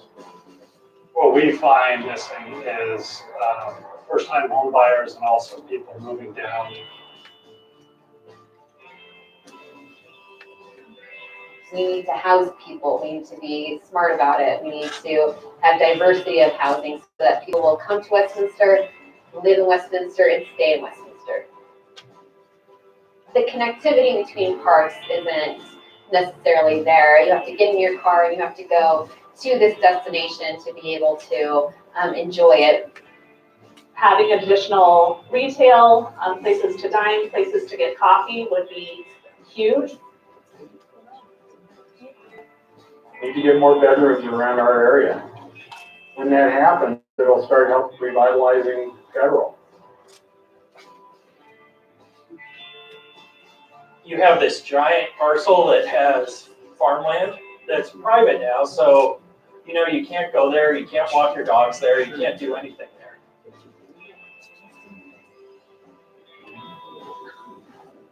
This is the most exciting project I've worked on. It probably looks a little bit more like a traditional neighborhood that you might see in historic Denver. It's intimate, it's small. When porches, sidewalks, and other walkable connectivity connects people, they know each other. It's also, by design, has smaller homes. They use less water, less power, and require less maintenance. A little bit more about living and knowing your neighbors than having a big house. Having younger families move into the community, a lot of people would bring their kids and have their home and their school within blocks of one another. It would be fantastic to have opportunities for our staff to have housing nearby, be part of the community. I'm really excited because I believe that healthy living, that integration of activity and wellness and finding ways to do things within the community in which we live, I believe the Uplands community will provide that. I think a diversity of housing is really important for the vitality of the city. Also economic diversity as well. Eso me ayudaría bastante a mí que la gente pudiera caminar a mi negocio.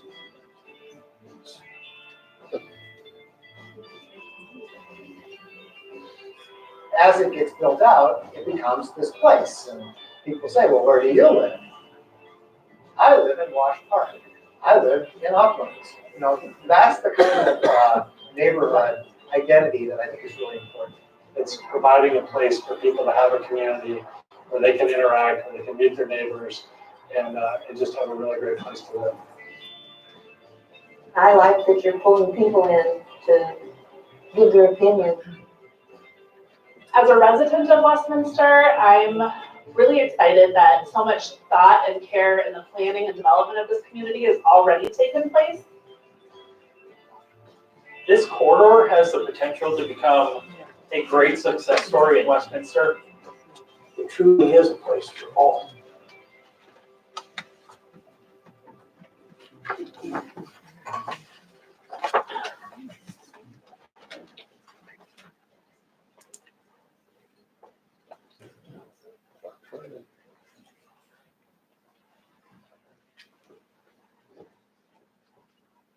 Good evening. My name is Bonnie Mijelik. I'm a principal at Norris Design, located at 1101 Bannock Street in Denver.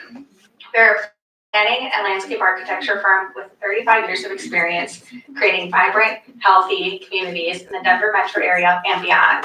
We've had the true privilege of helping shape many of the great spaces where Westminster lives, works, and plays in today.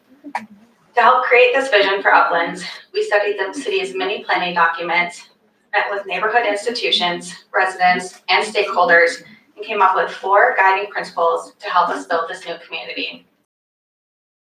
And you, North is on the right side of the slide, US 36 is the diagonal yellow line, and Uplands is highlighted in orange. First guiding principle is connect to Westminster. The existing bike and pedestrian network needs improvements to meet the connectivity goals of the city. We need to prioritize how to get existing and future residents to the existing schools, parks, and commercial centers, including downtown Westminster and the existing bus and rail transit opportunities. Our second guiding principle is to share the views. Today, the site is private property and the views are primarily enjoyed by a small number of adjacent property owners. The general public has a 30-mile-per-hour windshield view as they drive past the site. The overall community will have full access to the signature summit for the first time in more than 100 years. The best views will be preserved and the public's interaction with these views will be enhanced with an extensive public parks and open space network.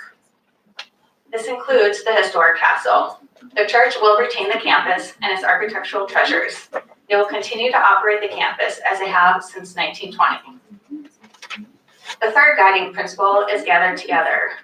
Through preserving these views, we can create places for existing and future residents to gather together in public parks, trails, local shops, and restaurants. And finally, create a home. We can help fulfill many of the city's housing needs, which are further identified in the city's 2017 Housing Needs Assessment. To create this vision, we look forward to an extensive process with city staff, our neighbors, key stakeholders, and all of you.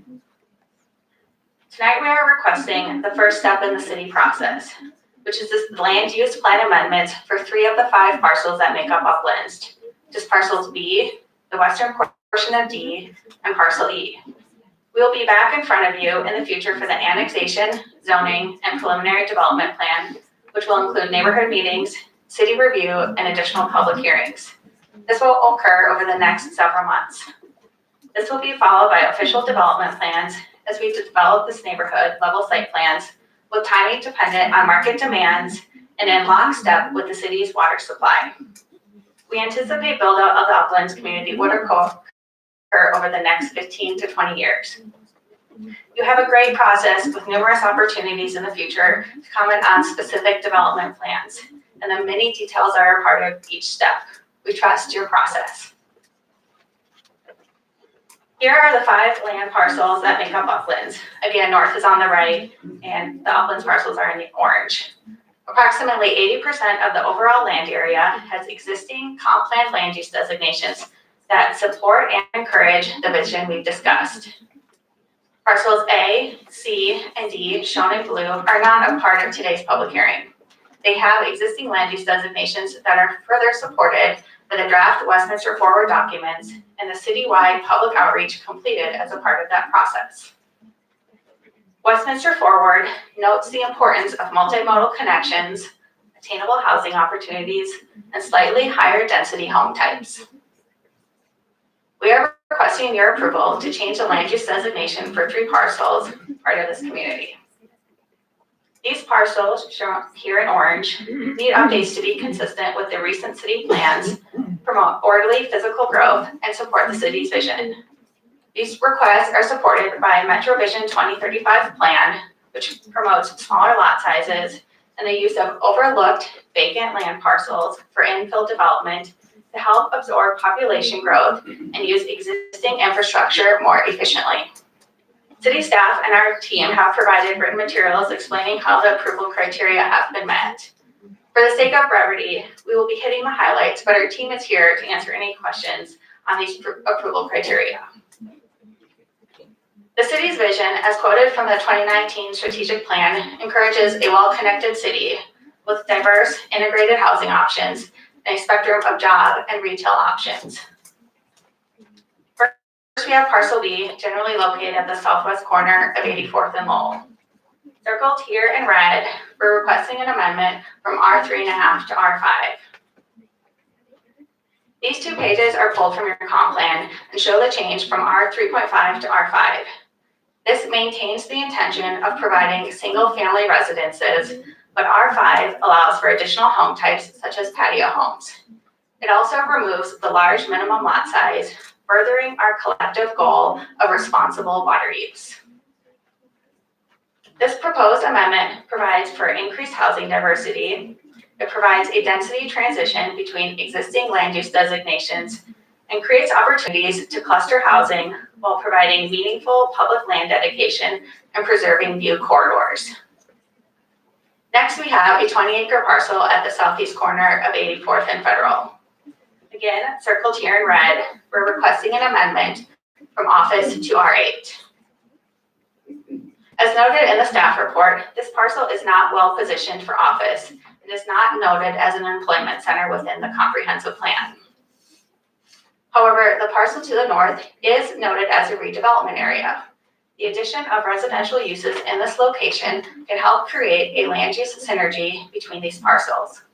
This amendment also increases housing diversity and helps balance the housing mix within the city by creating additional land areas that could accommodate a range of incomes, age groups, and lifestyle choices to diversify from R3.5, which is the majority of the city's residential land.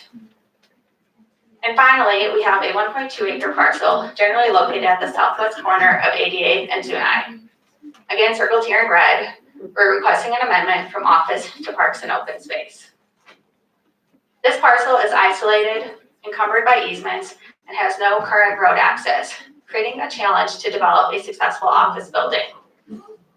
As noted in the staff report, this change has a negligible impact on the office goals in the neighborhood and supports the preservation of open space.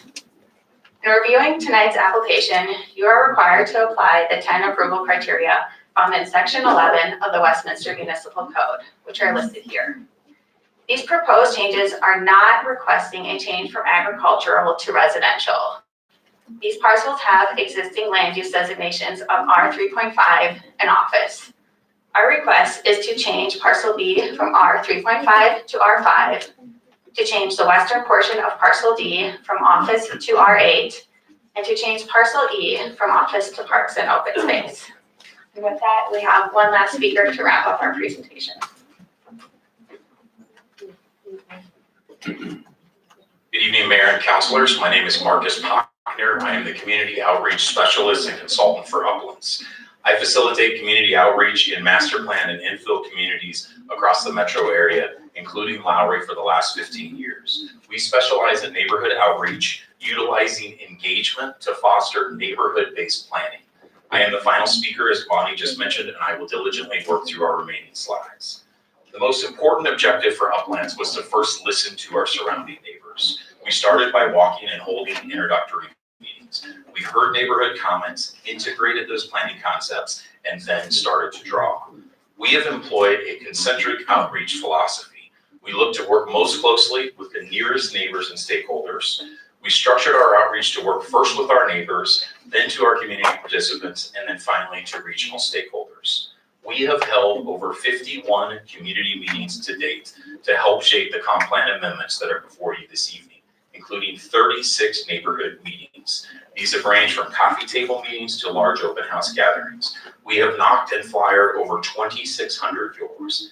In listening to these stakeholders, we heard suggestions on how to improve our plan. We have integrated these planning suggestions, and now they are neighborhood opportunities that are also consistent with your comp plan and the approval criteria for your amendments this evening. Our first opportunity is to provide enhanced connectivity. With development, improvements will be made to the surrounding street frontages and implement the city's mobility goals.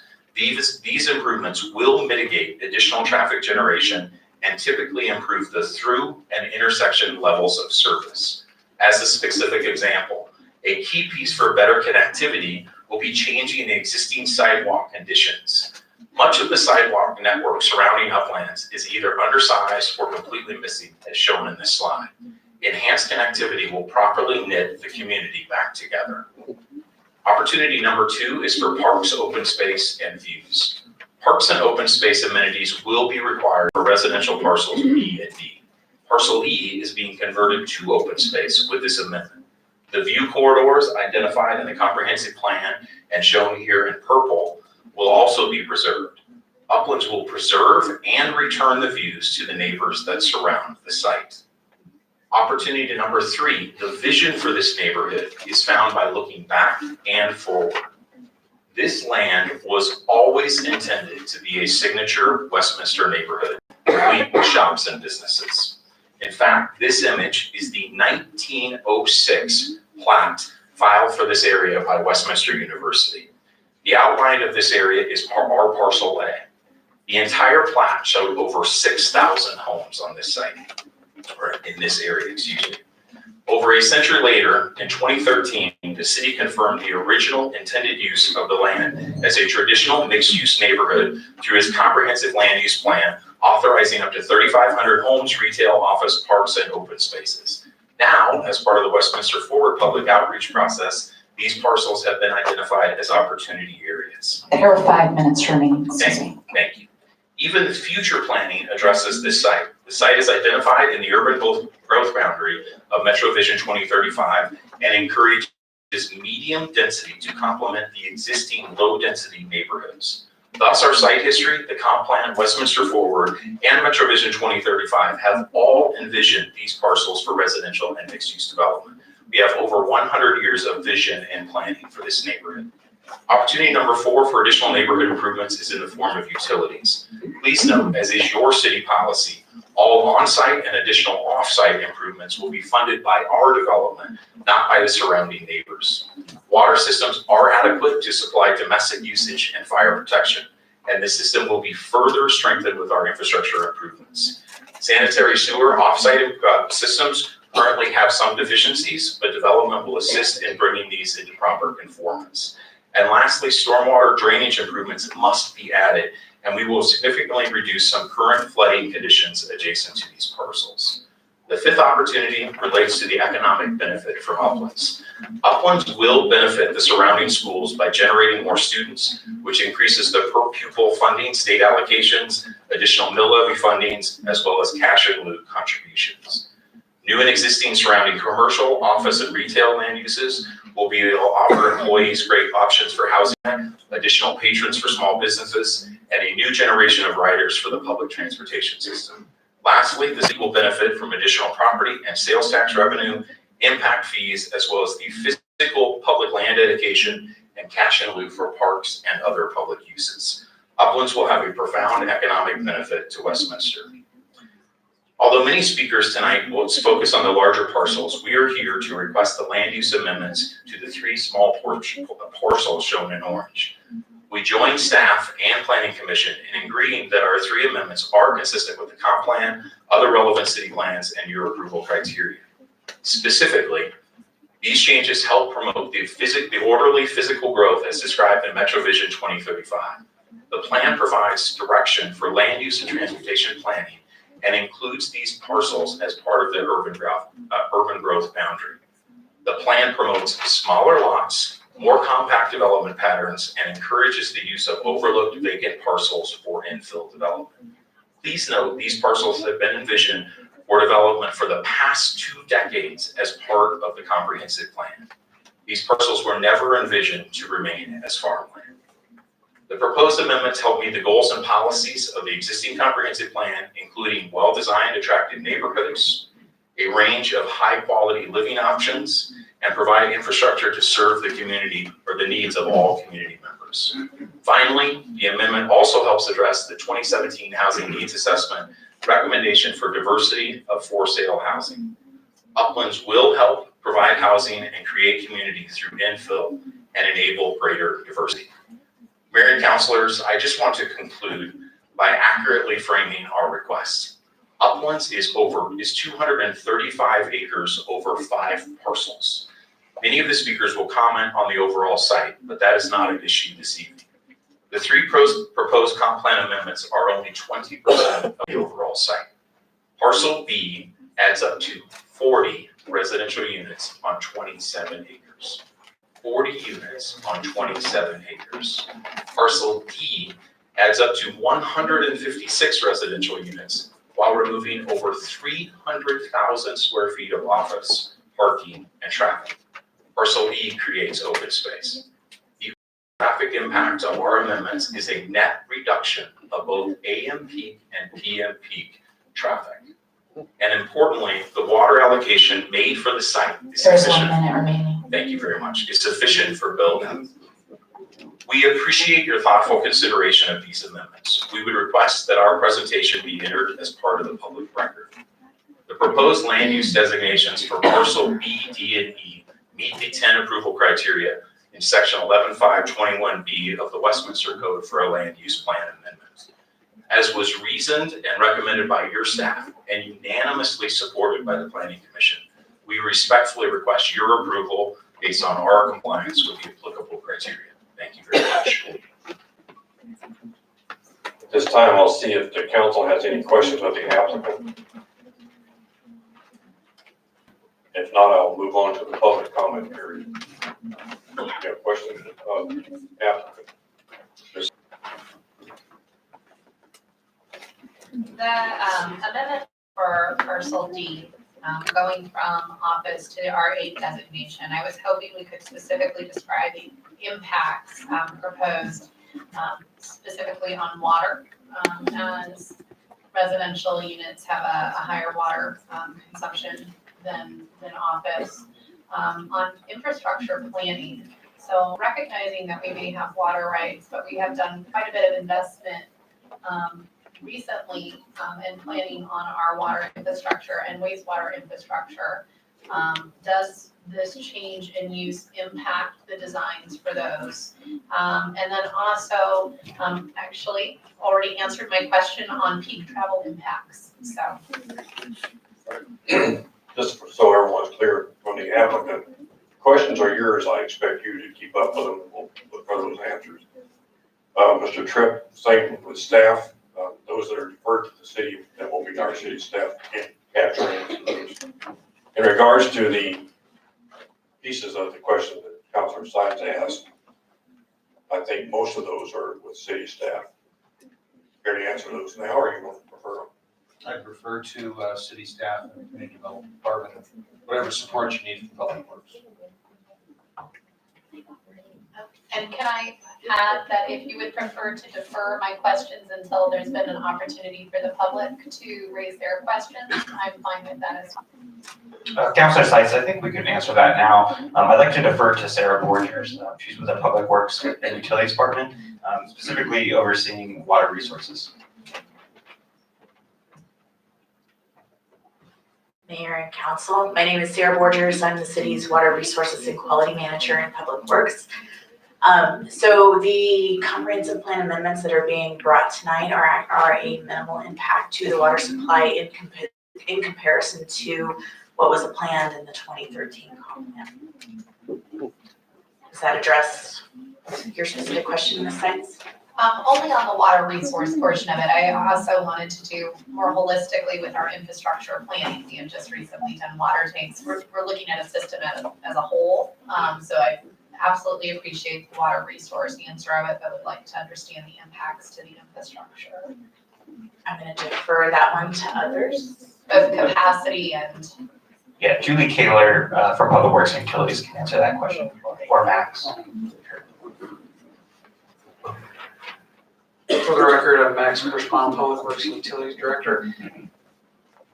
Although that may go beyond the purpose of this evening with the comp plan amendments, I can say in general for more than 2 years, we've been very clear in our discussions with the applicant that it would be the applicant's responsibility for all necessary off-site water and sewer improvements that would be required for this project to be successful.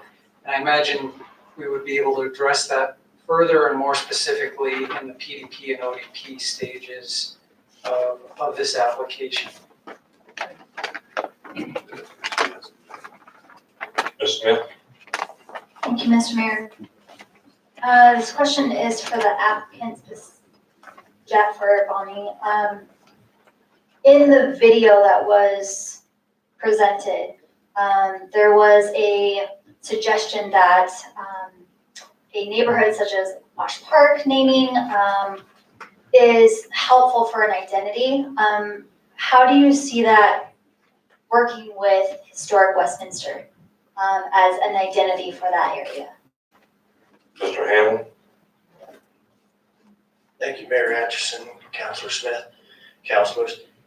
I think it's an important question. It was actually proffered by someone who's not on our team that we asked their Westminster developer. And that person offered their personal opinion on how important an identity to a name would be for a community. I'm glad you asked the question, because when we did our research, we went through the archives of a couple of different locations and found that these summits, these hills, were named after 5 or 6 names. College Hill, there's a lot of different names out here. Rose Hill, Carnation Hill. So what we could not do is properly honor all of the history with one name. So we determined as a group to call it the Uplands, meaning, denoting, that is describing all of those summits in the area. So I hope that helps in keeping it with the context of historic Westminster. And this might be for a lot of questions for staff, but thank you for that answer. In the report, it said that at this time, a Metropolitan District Service Plan application may not be submitted to the city until the PDP and ODP has been approved. Is that something that council would have then a say in? What would that mean for the development? I've seen pros and cons to a Metropolitan District Service. So can you speak to what that would look like? Mr. Tripp? I'll give a high-level answer to that, and then if anybody wants to add to it. Council has a policy on metropolitan districts and how they're utilized, and city attorney can go into that tonight if you want. It's not a subject for deliberation tonight, and it would be a subject for deliberation down the road. There are a series of things that we'll have to work out with this development. That's a really important one. So you have a policy in place. We would expect that that policy would be honored in whatever is brought to you in the future. But I think to your specific question, Councillor Smith, that will ultimately come back to you for approval. You've got to review that. You've got to be in concurrence with that, no matter what that is. For the Parcel E, does this become a city park and open space to maintain? Mr. Hamlin? That's it, your land. Mayor, Councillor Smith, it actually will become a Metropolitan District Park, open to the public, but not under the burden of the city to maintain. Which piece is that? Ladies and gentlemen, if you're in the audience, be aware that everything you're saying is being picked up on microphones above you. Just to clarify that, private park into designation just means anything other than PLD, public land dedication. So that it could include an HOA or a metro district in this case. Thank you. I need to think of other questions. I have them, I just need them in order. So I'll relinquish my time until I order it. Okay, Ms. Scully? Thank you, Mr. Mayor. So I heard you say that going from office to R8 would be less efficient, right? With water? Yes. So as far as total water use, office uses a little bit less water than R8 does. There's a little bit of a difference there that can depend heavily on site plan with outdoor water use, but it's definitively an indoor water use. Office uses a little bit less than a total R8 would. But that's the building. What about the landscape around the building? And that's a great question, Councilor. It really depends on what the development is built out with, the type of landscaping, and that depends largely what the developer chooses and what fits in with landscaping regulations. I also heard that the traffic would be diminished a bit because it would be an R8. I always have a hard time with that, because to me, I don't understand how an office and an R8 reduces traffic flow less than an office. Councilor, I'd like to defer to Heath Klein, the city's transportation engineer, and he can speak about the traffic change. Good evening, Mayor and Council. Heath Klein, Transportation Engineer. So, yes, the increase or the residential does carry with it some trip generation, but the office space, you think about how many people that an office area would serve for your customers and the employees. So that is how it does reduce the total number of vehicles that would be generated on that parcel. Okay, I don't want to put you on the spot, but can you give us a bit of an example? I can prepare for that for a little bit later. That would be Yes, great. so something, I don't have the office numbers right in front of me right now, but like a commercial site that has a fast food restaurant, that could generate 4,000 trips a day for a smaller site, where if you just had an R8 residential, that generates on average per dwelling unit, it would be about 9 to 10 trips per dwelling. But when I envision office space, I don't envision a drive-through. No, so I will come back and have a better answer. Okay, I'm just clarifying, Yes, making sure. absolutely. Okay, thank you. I think the answer and some of the questions that are happening here come as consequence of where we are in the process. I just want to point out again that we're really, as a staff, recommending to you what we believe to be the impact based on the information we have today. That's why we've been so adamant that the PDP and the ODP process was going to be important in our ability to analyze this data again. So if there was a use that came back into us as a part of the ODP that generated more traffic than what we really looked at, or water use, and had a different impact, we reserve the right to alter our recommendation based on that. So we're giving you today what we can based on the information that we have, and that's why Heath isn't really ready to say exactly what that impact's going to be until he sees that final design.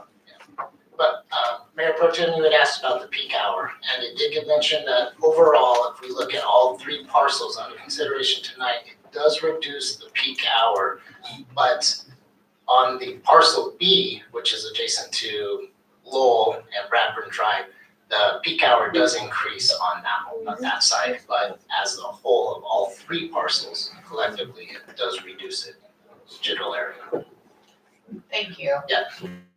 Hang on just a minute. I want to still try to finish up yours because the applicants indicated they'd like to try to answer part of your questions, Ms. Cohen. So stand by.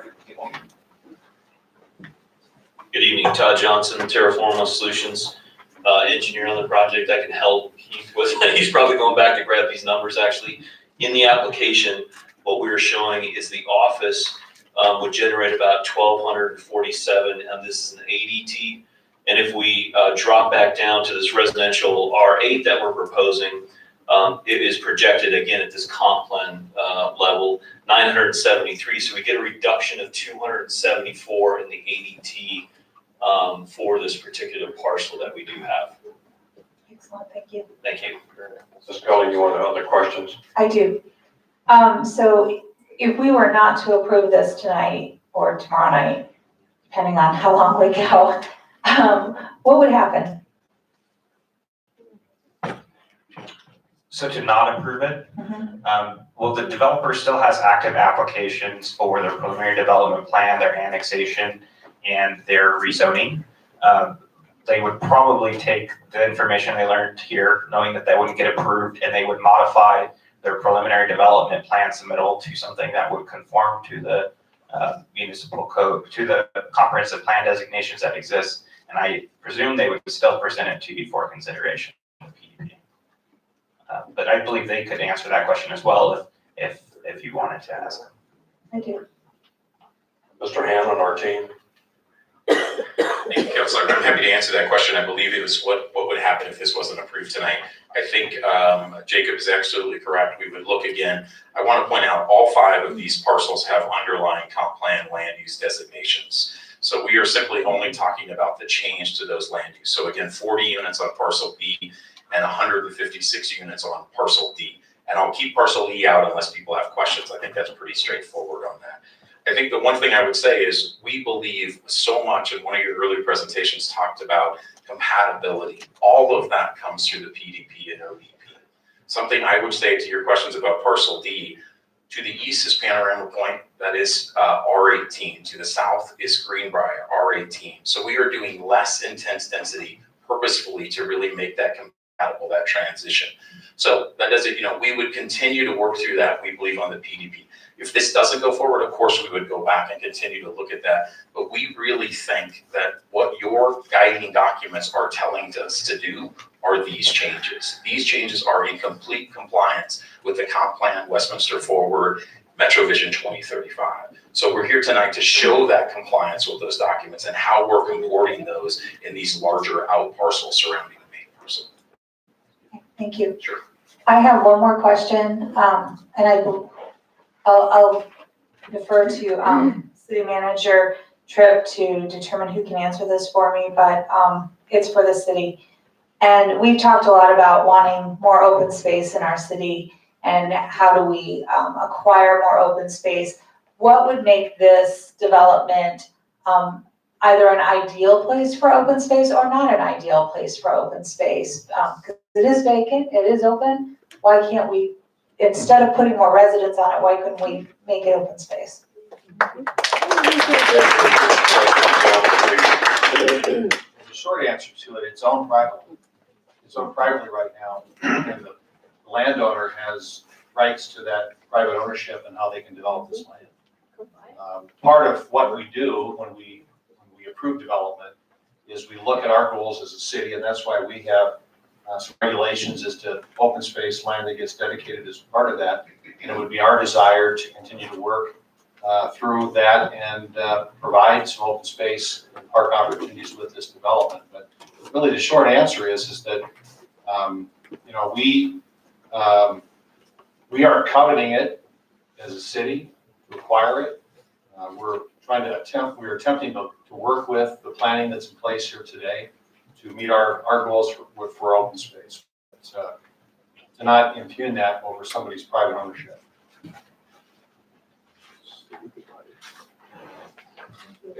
Okay, thank you. Okay, Mr. Devon. Thank you, Mr. Mayor. I think this is actually for City Manager Tripp. You kind of alluded to kind of where my questions go. There's two parts. So part of it is water. And so obviously this is just one step into a specific development. And so the question was asked and it was alluded to that there was enough water per the 2013 plan, 2013 comp plan. So with that being said, I imagine that, if this goes forward tonight, then staff would work to make sure that, you're kind of net neutral as far as what comes forward and what you would recommend that bring forward to council and planning commission. Would that be accurate? This is one step in the process. And we're here tonight to address our responsibility to comply with that step in the process. And we'll have the same with PDP. And then you ultimately have the decision quite along the way there. A series of policy and budget and programmatic types of decisions on the water utility, transportation, parks and open spaces, the Metro District, just to name a few of them. So this is a step in that process, and your staff has addressed that, and I think done a good job of attempting to apply the regulations that we use as rules at this step in the process. So to get to the kind of the core of your question, Councillor, yes, we reserve the right to make independent judgments along the way on each of those elements, and we'll give you the best advice we can. I appreciate that. I think it's an important piece of what you guys do for us. The other thing that I'm curious about is, so there's talking, obviously this is the next steps, but for us to change this land use tonight, I have to think about what could happen in the future. So what could happen in the future if the development that doesn't move forward? And I mean, that's always a thing that we have to deal with as far as making a change in the land use. So my question is, as far as, is staff comfortable that this land use is going to fit our strategic plan moving forward, whether it's with the Uplands or with any other development that might happen on that? Because obviously, for us to tie it to a particular